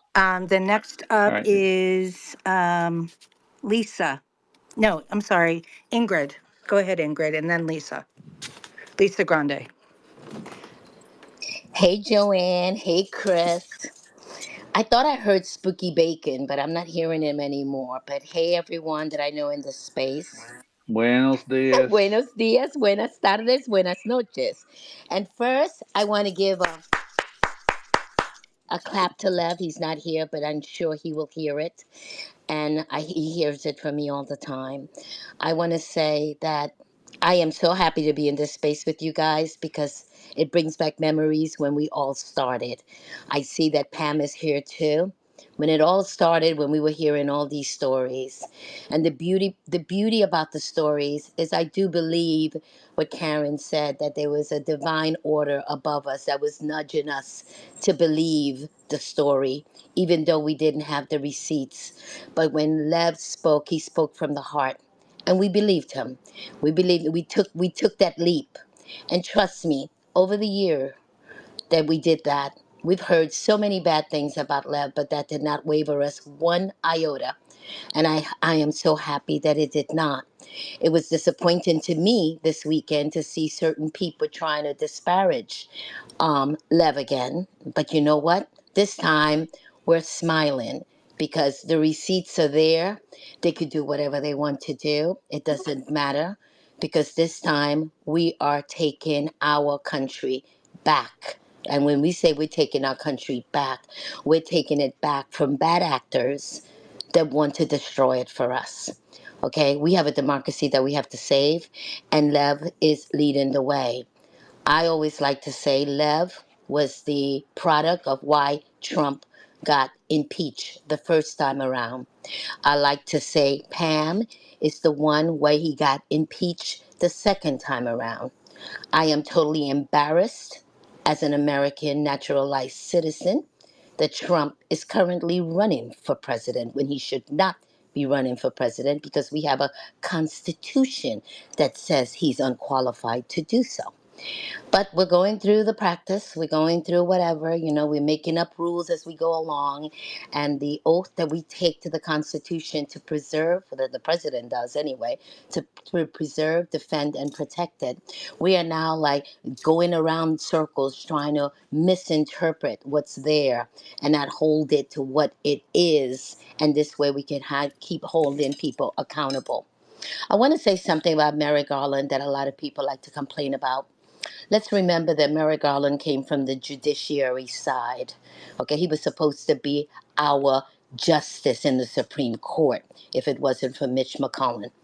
Okay, I do believe that Biden, who I trust dearly, who I always supported, who I remembered when he got sworn in, that I know why he picked Garland. He needed that measured, quiet demeanor to deal with the nonsense that we had. Because if we had one of those, I'm going for you kind of to your throat kind of thing, they're already saying that he's weaponizing the DOJ. Imagine if we had one of those. But we know who weaponized the DOJ. Barr did. We know that Garland is following the rule of law. We know Garland has told us that he's honoring his oath of office, which is also to protect and defend the Constitution. He also told us that the DOJ is independent from the presidency, which he basically debunked what the Supreme Court did in their last ruling before they left the day after when they were supposed to leave the end of June. But we have to remember too that when Garland got appointed, that was a delayed appointment. We are forgetting that Trump tried in the lame duck session to dismantle the DOJ. Could you imagine how many people, because Garland didn't come from the DOJ now, how many people were in there? So he came in with fresh eyes to see what was there. He was able to see who are the good actors and who are the bad actors. We're forgetting that Jack Smith, yes, he's from the DOJ, but he came from The Hague espionage. Okay? So once I saw Garland, I saw Smith, I said, you know what? I am going to sit back and watch Law and Order work its way to hold these people accountable. And again, I have to say thank you, Lev, wherever you are. And for all those that are here listening and those that are listening that want to continue to disparage him, you're wasting your time. The receipts are out. We're here to collect. We're going to make sure the right people are in charge to make sure we hold the bad people accountable for the havoc, the hate, the destruction that they brought to our beautiful nation. Yes, this American citizen loves America, and I will always love America because I know America is to be loved. But some of us lose our minds and put people in charge that don't deserve to be there. So as long as we stay focused and we remain woke, like my history teacher used to tell me, a black American that told me what woke actually meant. Pay attention, guys. Be observant. Look over your shoulder and debunk any nonsense that comes your way because we have a democracy to save that's 248 years old. And I would like, at least, if we made it to 248, we should at least be fighting for 248 more. Because there will come a day that may be another party that may want to destroy this democracy, but we are going to be ready and equipped to do so. And please, let's vote to make 14.3 great again, because that is there for a reason, and we're not using it when we need to. Thank you. Amen. Thank you, Ingrid. The next person up is Lisa Grande. Hi, everyone. Thank you for having me. Thanks, Joanna, for pronouncing my last name right. Everyone always hacks it. I had a couple questions for Lev, but I see that he's gone. Does anyone know? Maybe he already answered this and I didn't hear. I always listen to him, but does anyone know what's up with Igor? Is he still in jail? Do they speak? I tried to look it up on Google. I tried to dig for some information. I couldn't find anything. I heard him say Thank you. I heard him say last night actually that Igor is still in Miami waiting for a pardon. So apparently he is still MAGA. Can anyone hear me? I can hear you. Can hear you, Justin. Thanks, Miss M. Yeah, that's what I heard too. Thank you, Ms. M, for stepping in. But I had heard the same thing, that he's keeping his mouth shut and waiting for his pardon to come through. And that's, I think, another point for me that goes in Lev's favor, is that, if he wanted to profit, staying MAGA would have been the way to do it. So I just think that that's something that we need to know, because the profit, the sort of grifting and the profiteering that's happened on the MAGA side and on the disinformation side is really astounding. And we found out last week or the week before that it is monetized. And Lisa, thank you for remembering the last A in my first name. So I will call you Lisa Grande and you will call me Joanna, and that's beautiful. Anyway, next person. Thank you, Lisa. Appreciate it. I hope we answered your question. The next person is not here anymore, so we go to the next person, who is Mad Pack. Go ahead, Mad Pack. Hi, everybody. Thanks for your Hi, patience. everybody. First time. Oh, thank you for doing this tonight. And I believe Joanna and Chris are the hosts, and thank you so much. I used to see Lev on here, and I would get out of the space because I decided, God, I'm not going to listen to what he has to say. And then I realized how stupid I was, and I've turned 180 degrees. And I watched the documentary twice. My question for him, but he's not here, but somebody else might know. It piggybacks on the last question. Rick Perry was somebody whose name I heard all the time in 2019, was going over to the Ukraine and helping out with the Three Amigos kind of nonsense that was going on. And the documentary didn't really highlight Rick Perry very much. And so that was going to be my question to Lev. Does a book go into it more, or should I just not, think about this so much? Do we have anybody on the speaker panel who has more information for Mad Pack? If you do, thumbs up.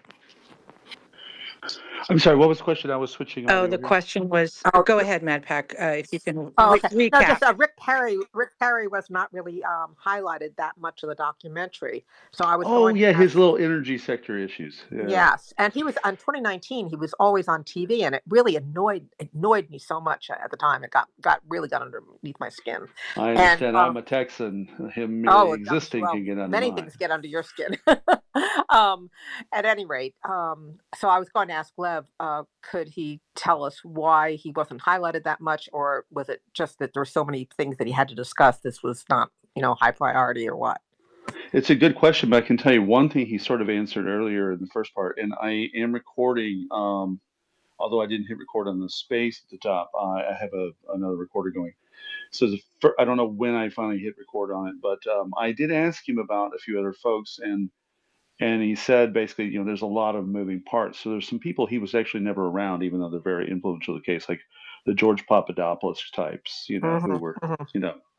he may have been at some point passing them, but a lot of those types of things were very compartmentalized as well. So, Hmm. Hmm. but that's a good question, and we should ask him. Okay, thank you very much, guys. Really quickly, Hey the guys. last thing I saw about Rick Perry was that he was working with the Texas legislature with Dade Phelan, who I think is the speaker in Texas. He was working as like a legal advisor.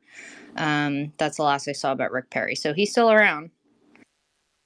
And Okay. Madpak, I'm gonna follow you and make sure that we get that question, Lev. I'd like the answer Oh, thank too, you, Joanna. and then get his response to you. I think Strategic Great. Jane has information on this topic. Is that true, Jane? Yeah, he was considering a presidential bid. Through about May of this year was the last time that CNN picked up anything about it. And he was considering running against Trump. And I think that sort of died a natural death once Trump sort of picked his game up and got very public about things. Whether there's been any backdoor deal done about giving him a job, if he quit the campaign, who knows? But, Rick Perry was, at least to my knowledge, and it's not going to be as good as somebody that was on the inside, but yeah, he was the Secretary of Energy, and I'm sure he's been doing lots of money making deals in the petrochemical sector in Texas, but I don't think he's been much of a political influence since about the time he quit, which was 2019. So that's a Thank quick you. Rick Perry thing. Thank you for the Thank you. synopsis, Jane. The next person up is Chris and Madpak. I'm going to try to get that information to you. Okay, thank you. Hi, Joanna and Chris. Thanks for letting me speak. Firstly, I just wanted to, it doesn't look like Lev's here. I wanted to ask him a question, but maybe Chris can answer it anyway. But before I do, I just want to say Mr. Trump seems to me he talks a big game, he acts really tough, and he makes these statements like, if I was president, Russia would never have invaded Ukraine. If I was president, Hamas would never have invaded Israel and did what they did. It's interesting. They're interesting statements because they can't be proven or disproven. But obviously, when they're made, some people are going to believe it and say, "Yeah, that's true." Well, I'm more skeptical. That's my first point. And really, the question I wanted to ask both Lev and Chris is just about Trump's psychology. It seems to me he likes these tough guys, the dictators, and he seems to admire all of them. He talks his tough game, but then when something actually happens, he just changes the topic, right? So Russia's actually invading Ukraine, but all Mr. Trump wants to talk about is China, making China out to be the big enemy. Well, China's not actually invading anyone, right? Russia is. But the question I wanted to come to was, to what extent do you think, Lev and Chris, to what extent do you think that Russia was involved in October 7? And I'll stop there. Thanks. Well, I'll leave it at this: that while there has to this date, not that I've seen, been no operational connection between the two, the fact that Hamas was so quickly able to come sit down and practically just high five each other says enough. And I would advise people when we talk about like arguing about terms like escalation to remember that anyone who says, well, that always means nukes isn't paying attention to the actual discussions, which is use of hybrid warfare, advancing escalation of just the skirmish world enough where resources have to be applied and focus is divided. This is a way you can do things. So the Allies' mission has to make sure that Russia's the one not able to do such a thing. I don't know, like you could take territory of Kursk, and if that was an option, then maybe Russia would be on the back foot. So yeah, I think that October 7th should be seen at least in um, not to solidify the answer as a yes, it was, but just to say, keep in mind that is an option, and they validated the relationship between the two. For instance, do you remember when Hamas came and sat down in the White House and said, "Hey, look, could you kind of get Bibi to stop bombing us?" That didn't happen. You know, but in the Kremlin it did, and it was done with a big old hug and like, "Hey, how you been, Habibi? Yalla, yalla." Yeah, well, there were Am I several wrong? visits to Moscow by Hamas in Of course, they're allies. They're basically functional a allies, of year course. roughly a year before October 7th. So I want to know what they were doing there. It's Thanks. October Yeah, 7th is also Putin's birthday, just a note. it's you know, there's that. I'm not saying, that means anything, but I'm saying it means something. Um, Chris, did you have anything else before we move on to the next speaker? No, I think it does mean something. It's like a wink, Yeah. That's the sort of humor that I think that Putin would appreciate. I'm just curious to know how involved they were, whether it was just a sort of a green light or some help, actual military. I think that the stronger operative relationship will be the Mm-hmm. Iranians, Mm. and so therefore the wink and nod from the Kremlin of yeah, that's a great timing. But I will say this also: it's my expertise is more strongly in ISIS, but I have a periphery understanding of Hamas. I even wrote speaking of Larry Johnson that we mentioned earlier, whose handwritten letter to me is up in the nest. I did a Hamas elections result thing in 2008. And it actually is why I sort of know what Bibi Netanyahu's plan was back then, because it was normalize them, bring them to the table like Sinn Féin. And it obviously fucking failed.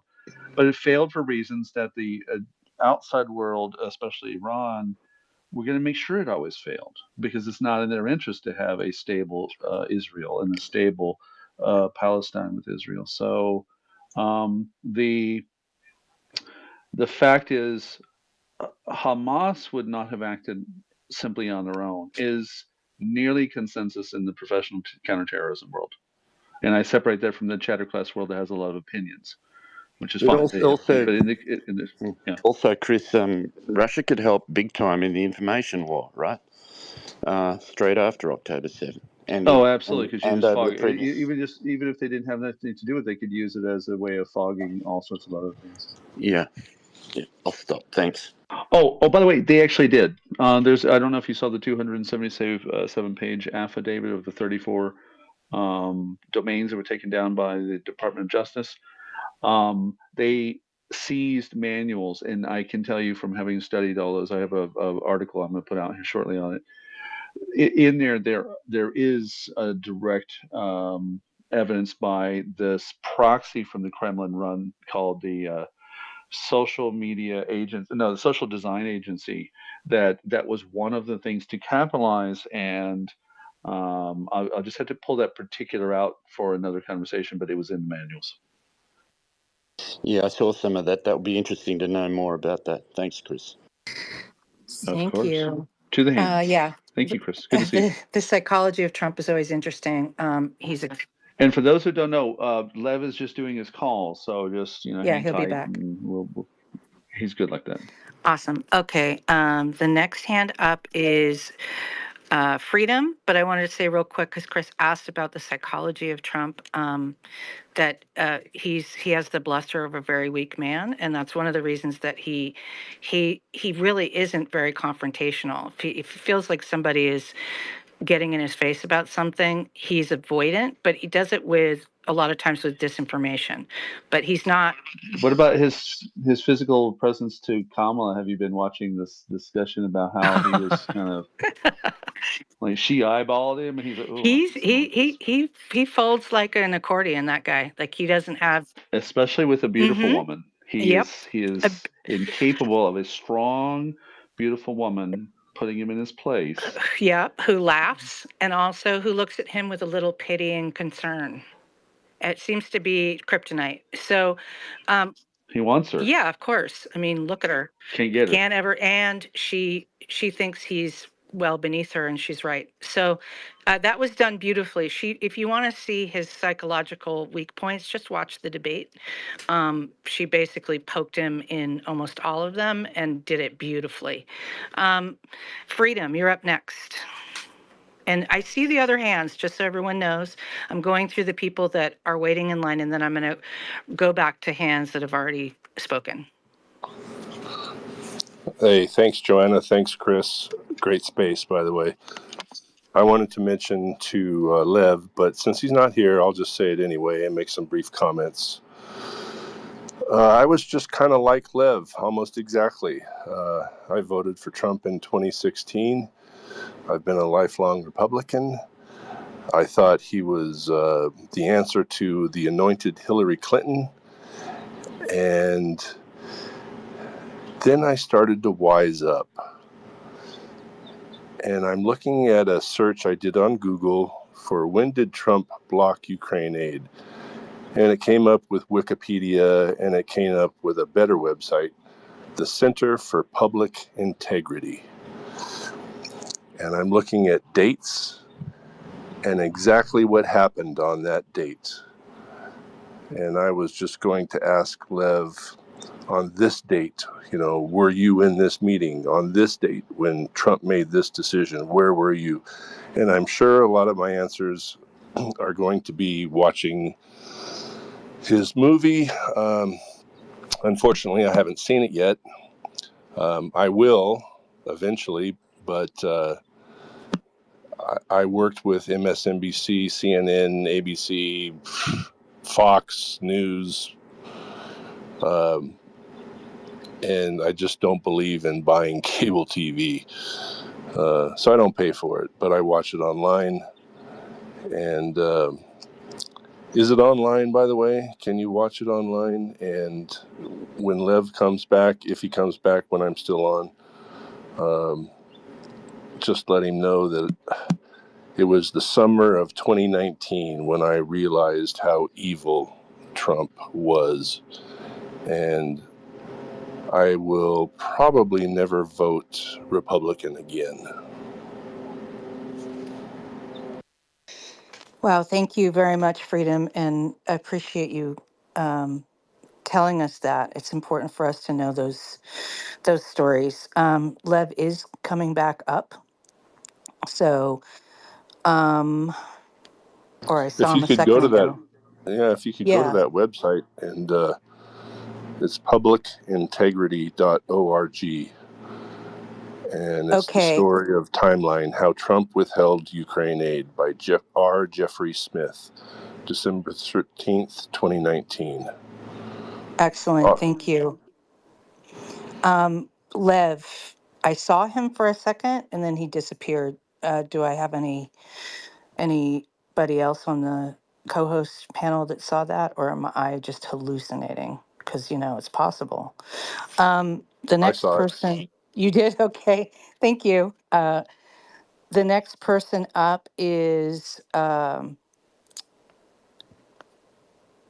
Thomas. Go ahead, Thomas. Hi, yeah, good morning. Chris and Joanna, thanks for the space here. I had a question for Lev. I see he may come back in. Maybe he'll come in midstream in the question. And that is, it's a great, unique opportunity for many of us to ask him, these really interesting questions for him being so close to Donald Trump. My question was more along the lines of Mar-a-Lago. And, we're kind of disgusted with Trump turning Mar-a-Lago into a counter White House and a counter State Department these days by hosting all of these heads of states. It's normal for the candidate, once they get the nomination, to have those visits, but to parlay them into some kind of counter narrative and counter image is really, really bad. But the question I had for him being in Mar-a-Lago, it relates to the documents case. Here we are, what, like 3 years since that thing was discovered, and Judge Cannon has slow walked the damn thing. Obviously, all of the U.S. government agencies' damage assessment reports are probably well in the can now, having been finished.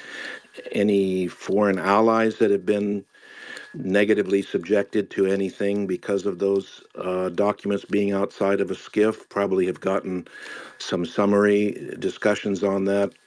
And my question was from Leb's position in having, I guess he was in Mar-a-Lago. What's his lay of the land? I mean, was the feeling, was it a porous operation? Were there many foreigners moving around in there? Is it easy for foreigners to join the club? Would it be a place that's that easily penetrable? I think I probably aren't know the answer, but I really wanted to hear directly from him that component, and also if he has insight into Trump, showing off things like that. We have him on tape showing off to an unauthorized person something related to Iran, and that's just the tip of the iceberg. So that's kind of the question I had for Lev. Anybody else on the panel or speakers that might have some insight on that would be welcomed. And that's it. Yeah, thank you. I think we all know Mar-a-Lago is pretty porous. The people that actually showed up at Mar-a-Lago and who we've seen hanging out in Mar-a-Lago are, pretty much tell us everything we need to know. But I really would like to hear that insider view too, of actually being in the building. So thanks, Thomas. I am keeping track of these questions so we can get them to Lev. And since most of you are following me or I'm following you, I will try to get those messages to you. Mad, you're up next.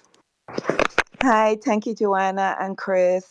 My question is definitely for Lev. I watched the movie. I loved it. Matter of fact, I watched it twice. Loved it. I was very impressed with how detailed and how great it was. At first, I didn't know what to expect, but you know, from the beginning, I ain't gonna lie, like it was good. It was really good. The way it was detailed, the way it was laid out. It's great. You got to learn a lot about Lev, his early life prior to Donald Trump. That was very interesting. It was very mob-like, and so I definitely enjoy that. The parts that I really want to ask him about is that note from Giuliani. Oh my God, how lucky he was to able to hang on to that note and was able to have that note passed on to his wife and to his attorney as proof of, hey, these guys are really turning on you, and this is what you got to, as part of his receipts. It brings us back to something that Ingrid mentioned about all the receipts being kept.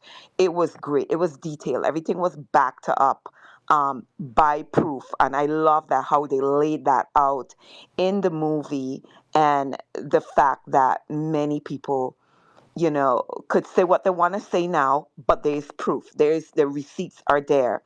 Also, another part that I really wanted to um, talk to, ask him about, what was the relationship like with him and his wife, because she spoke a lot. I really love the stuff that she said. She really knew stuff would go sideways with Donald Trump. You know us as women, when we have this sixth sense in our tummy, what it's like when, hey, something don't smell right, something is not right, and how she actually stood by his side and was there even though everything, when the cards came tumbling down, she was still there for Lev. I really love that part about their relationship. So it wasn't just about um, all the other things that Trump did, but it was also, I felt connected to them because of how their interaction was and how supportive she was for him, and how it humbled him in a process, seeing that a guy that he literally gave up his freedom to, wasn't there, and she was the one that was actually there for him in the end. And to see that they're still together through this, that was very impressive to see. I love the ending as well, him reaching out to Hunter Biden. That was very emotional, and I love that part, because it's not much people out there make mistakes and able to literally, I'll apologize to the world when they make mistakes, and especially something like that that turns someone else's life upside down. you know Whether whatever you believe, it did affect this man. It could have make Hunter go back on drugs. It could have made him commit suicide. All those different things that you felt like the Trumps were trying to do to hurt Joe Biden, and that part about how how the movie was just made. It was really, really, really, really, really well done, and to the point that Thomas mentioned. Believe me, if you have money, anybody could get into Mar-a-Lago. Just pay that money, and you'll be in. Bear in mind, remember there was another woman.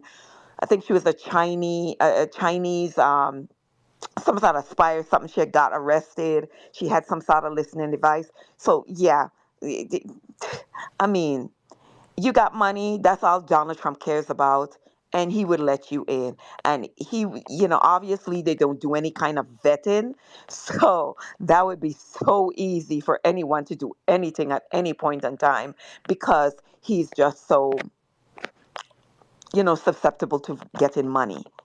That's all he's concentrate. Anything that The puts dangle. him So off. let me build on that real quick, and I totally appreciate your approach on that. Is that first off, to the humanity that was demonstrated with his wife caring and seeing him being just used and sticking by him, and then um, his humanity to basically document.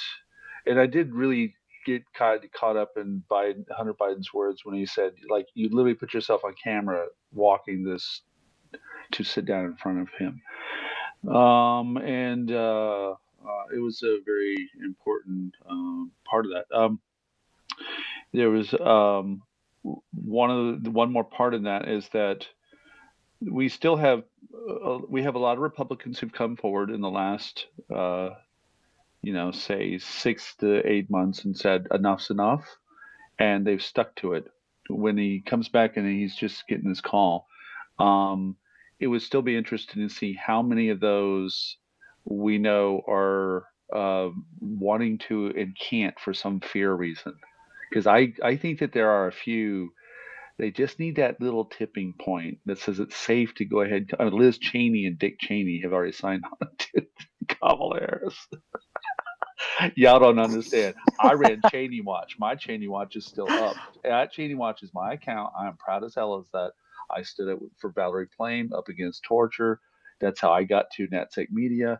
My principles have been on display the entire damn time. And to see that, I'm like, did I just get a text that says Dick Cheney? Dick Cheney. Ah, It's amazing, mm. isn't it, Chris? It's that moment. Like, wow. Yeah, the Mm. Talk about man-sized the vault. Overton window. This is like the Overlordton window. Yeah, the Vaderton window. I don't know. This is Um, how bad it got. yeah, crazy, huh?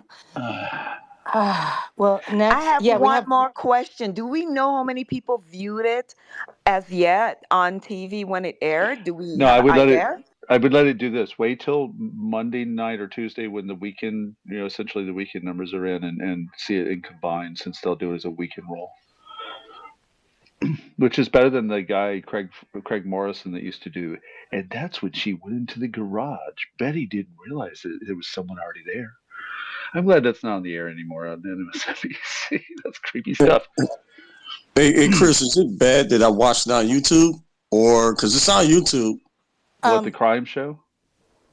No, the I got you. documentary. I Yeah, razzed you there. yeah. That I was didn't want funny. to take. I didn't want to take away from their views, but Come on, yeah. MSNBC's fine. You'll be able to MSNBC see has it in different places. The next person up is Thank you. Chrissy, and then we're at Ms. M, Strategic Jane, Nigel, and Ingrid, and Trust is up. Just letting everyone know the order. Go ahead. Thank you for allowing me to speak in the space. When Lev come back, I can't talk right now. When Lev comes back. Sorry again. Apologies. When Lev comes back, I wanted to ask him a question as well as the group on stage as well. Why do you think Trump is so easily cowers to Putin? Do you think do you think they have some dirt on him? Is it the kind of soft money, right, that they're able to float this disinfo to help help with the campaign? Do you think it's just some admiration of a dictator that he wants to be? Is it maybe some future investments he's thinking about holding in Ukraine or Russia? Or do you think he owes money to Russia? Or do you think it's some combination of the above, all of the above, none of the above? It's never been super clear to me. What is it about Putin in particular that he'll call out, he's called out Il Jong Un, like he's, with some of these other dictators, he's said some kind of nasty things about them, but Putin's kind of off limits in his mind. And I don't know if I'm reading that wrong, but I wanted to see what your thinking is on that. Because I can't just, Well, I'm if I curious. may, Lev is back. Yeah, hey guys, I'm so if I may, sorry. Lev is Yeah. back, so we're gonna let him take privilege. Hey, welcome back, man. Thank you guys. So sorry to interrupt. I'm in the middle of some stuff. I'm gonna have to run, but because I didn't want to run just like that, I want to give you guys 5-10 minutes before, so I don't get out of here abruptly. So I'm here, but I have to then leave within 10 minutes hard between the next 5-10. I'm Okay, sorry. so Okay, I'm let's here, let guys. that be the perfect question. If everyone else agrees, I think that's the perfect question. As someone who worked close to Trump, and I'll build on what you say. So the 10 minutes is all yours. What is it in Trump's weakness that makes him drop to the knee for Vladimir Putin? Oh, okay, so this is very important for everybody to understand. It's Trump grew up, first of all, in a very authoritarian family. His father, Fred, I used to work for him when I was 16 years old, selling real estate in New York. He's a very unique individual. I'm not going to spend too much time talking about him. A lot of you probably know his background, but he was an authoritarian nature individual. Trump also did grow up in a family of love and nourishment. He was sent off to boarding schools, and then growing up in a time in New York where there was a very big influence of the mob involved in, from construction to labor unions to judges and so on. This was like the 70s and 80s, where Trump started getting into the business side of things. And because of his narcissism and because of the nature of the beast itself, and because he had no other choice, because to deal with these people and the businesses he was involved with, Trump built a career of working with shady underground criminals his whole life, from dealing with the mob in New Jersey on his Trump casinos to dealing with the likes of the Sammy the Bull Gravano or John Gotti, to be able to build his buildings in New York City. So Donald Trump always had a fascination for authority, and to be able to not get questioned or not have be responded back to. And those are the type of people that get that. Mob leaders, they're feared, so if they say something, it gets done, or else. People like Putin, Kim Jong-un, authoritarians, same thing. They rule with an iron fist, like a mob leader does, but on a bigger scale. So Trump, his whole life was building up to it, to be that person, to be able to where nobody could say something back to him. Where, and if you look at even his tenure while he was in president, with certain remarks he made, like I remember one time he went to Bastille Day. I think it was a parade, military parade in France, and he came back and he was like, literally, people didn't understand that he wasn't joking. He wanted tanks to be, he wanted to show our military force in Washington D.C. When they would even explain to him that it would destroy the ground. I mean, we don't. It's forget about even Brit. It's not made for that. I mean, and he couldn't understand why not. Like he's like, I want to show. So it's his nature in it. So understanding that about Trump now, now when he got onto the big level, the other thing you have to understand about Trump is why me and Trump understand and get along, and people like me and Trump get along, is because we're both hustlers. We're hustlers on different level. We grew up in the same era, but I might have been hustling to pay my rent. He was hustling to buy another building or another casino. But we all dealt with the same type of people and the same type of attitude. So, but so if you could understand that when I was in the Washington D.C., I was above my pay grade in a bigger hustle of my life. Trump right now is in the biggest hustle of his life because he doesn't belong in the authoritarian crowd. He's not one of them. He's not actually that could rule like that and been around, but he wants to be it. So he's faking it till you make it type of a thing. And he's trying to show them that he is one of them. While all of these authoritarian like Kim Jong-un, Trump, I mean Putin, and they know he's a clown. They know he's not for real because like real mobsters would know, like if a fake guy comes in and tries to pretend to be a leader of another mob, you can't fake it. But they're allowing him to do it because he's playing into their hand, because they're seeing that by trying to get into that club of authoritarian, he understands he needs to show them that he's a part of it. And that's why the things that he's doing, they don't even have to ask him. There doesn't even have to be coordination. He understands certain things by being president of the United States, that if he does changes certain policies worldwide and changes things for those countries. And let's take Ukraine and Russia as a one perfect example. He understands that Russia's number one problem in that region is NATO. And he made that number his number one issue in the policy to attack NATO and to show Vladimir Putin that he's giving him the reins. The other thing that he saw that was important to Putin is because when Trump came in, he already understood, even through the Mueller report, the and his understanding from what Manafort told him, that Ukraine was really part of Russia. I mean, like, so he understood that it was an important part for Putin to be able to control Ukraine. He doesn't care about Ukraine. He doesn't even know what resources or what's going on or where they are on the map. So he obviously was playing into the role of showing that he's going to stop aid. He's not going to send Pence there. He's going to make Zelensky and Poroshenko grovel on their knees to try to, get a visit at the White House. Those were all messages to show him that basically, hey, we're on our side.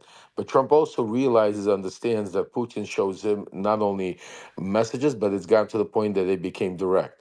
Originally, Putin's clause was the Paul Manaforts of the world that were around Trump and that would do things that would vice versa help both sides. But now we've gotten to a point where Trump graduated. Now he deals directly with Viktor Orban and Vladimir Putin. It's like dealing directly with Vladimir Putin. I mean, in open words. So again, they don't have a relationship. They don't. Trump is not one of them. But it's even worse because Trump wants to become one of them. And if he were to get into that group of authoritarians, Exactly. they would eat him up for breakfast. And that's why they're doing everything in their power by meddling in our elections to promote, to be able to get Trump in there, because by getting Trump into power, into office, is basically having one of their guys run America in the White House, basically. That's how sick this is. That's how important you gotta understand. So I don't know what's worse, being understanding what he's doing, or being the useful idiot that he is and not realizing what he's doing. I don't know which one's worse, Chris. I think it's the one that he doesn't, that he has a certain character weakness in him, that instead of being essentially an equal amongst them, he will be their bitch, and he won't know the difference.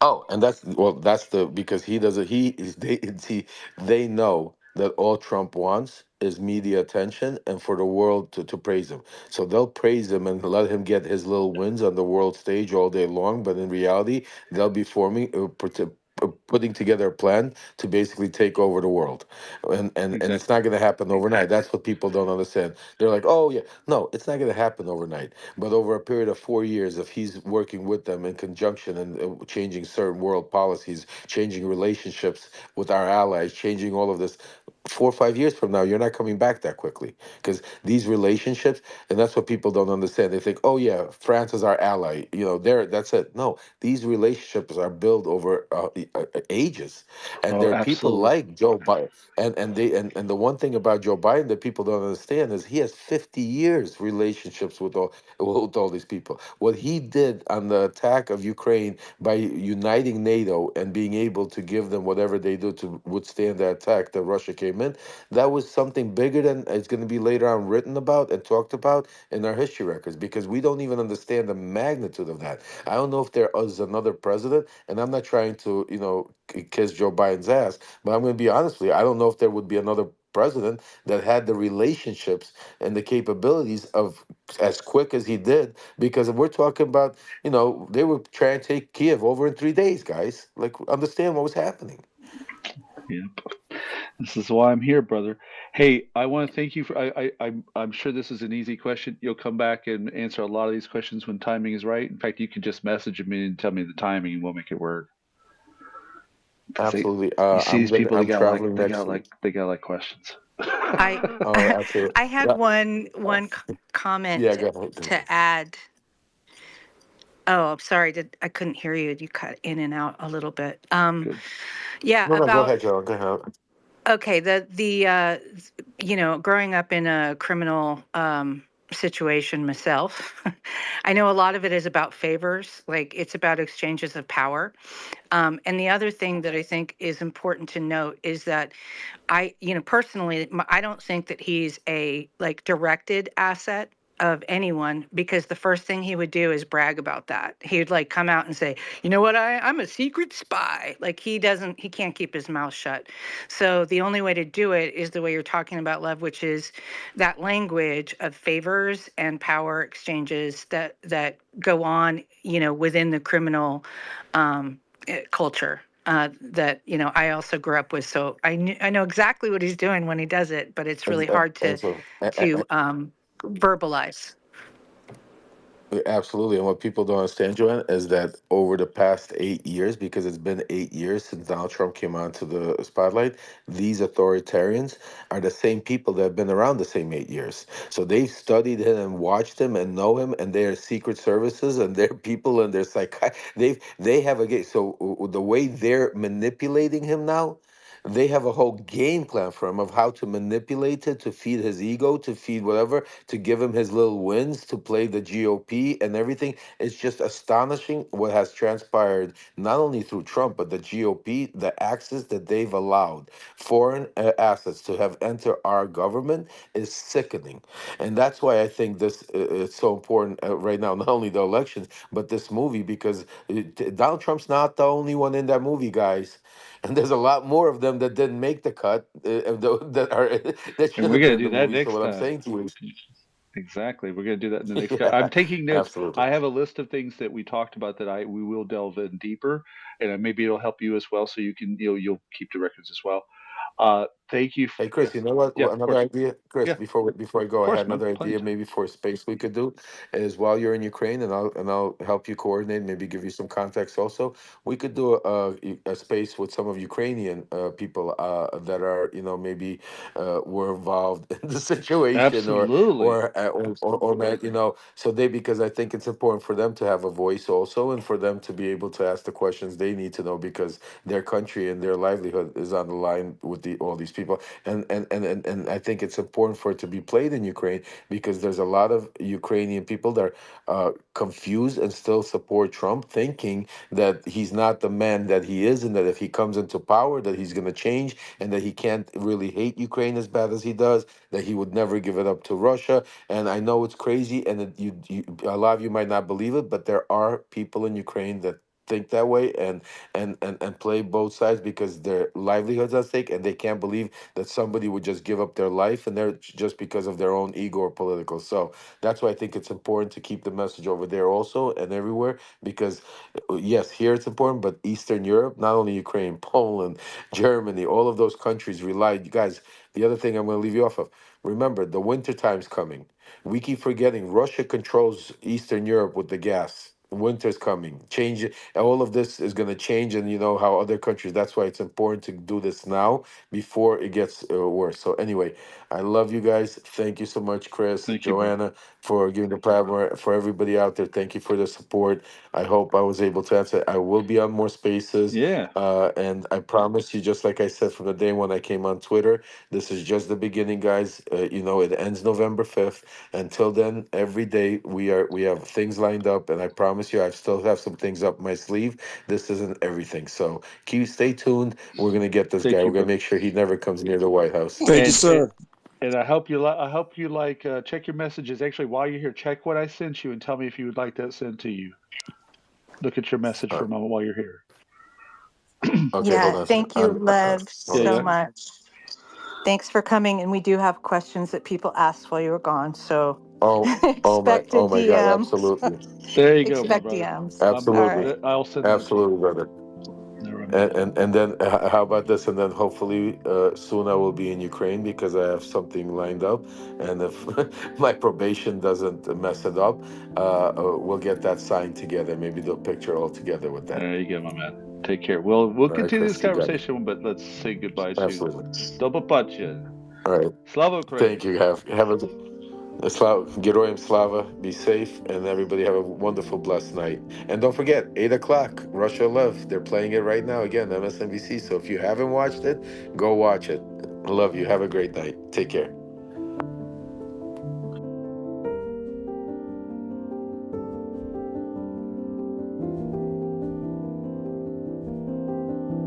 Thank you for listening to our interview with Lev Parnas. Stay tuned as we have so much more to cover, and don't forget to subscribe today so you are notified on the next episode. NatSecMedia is supported by listeners like you. Consider subscribing to our Patreon and visit our website to find how you can support independent journalism.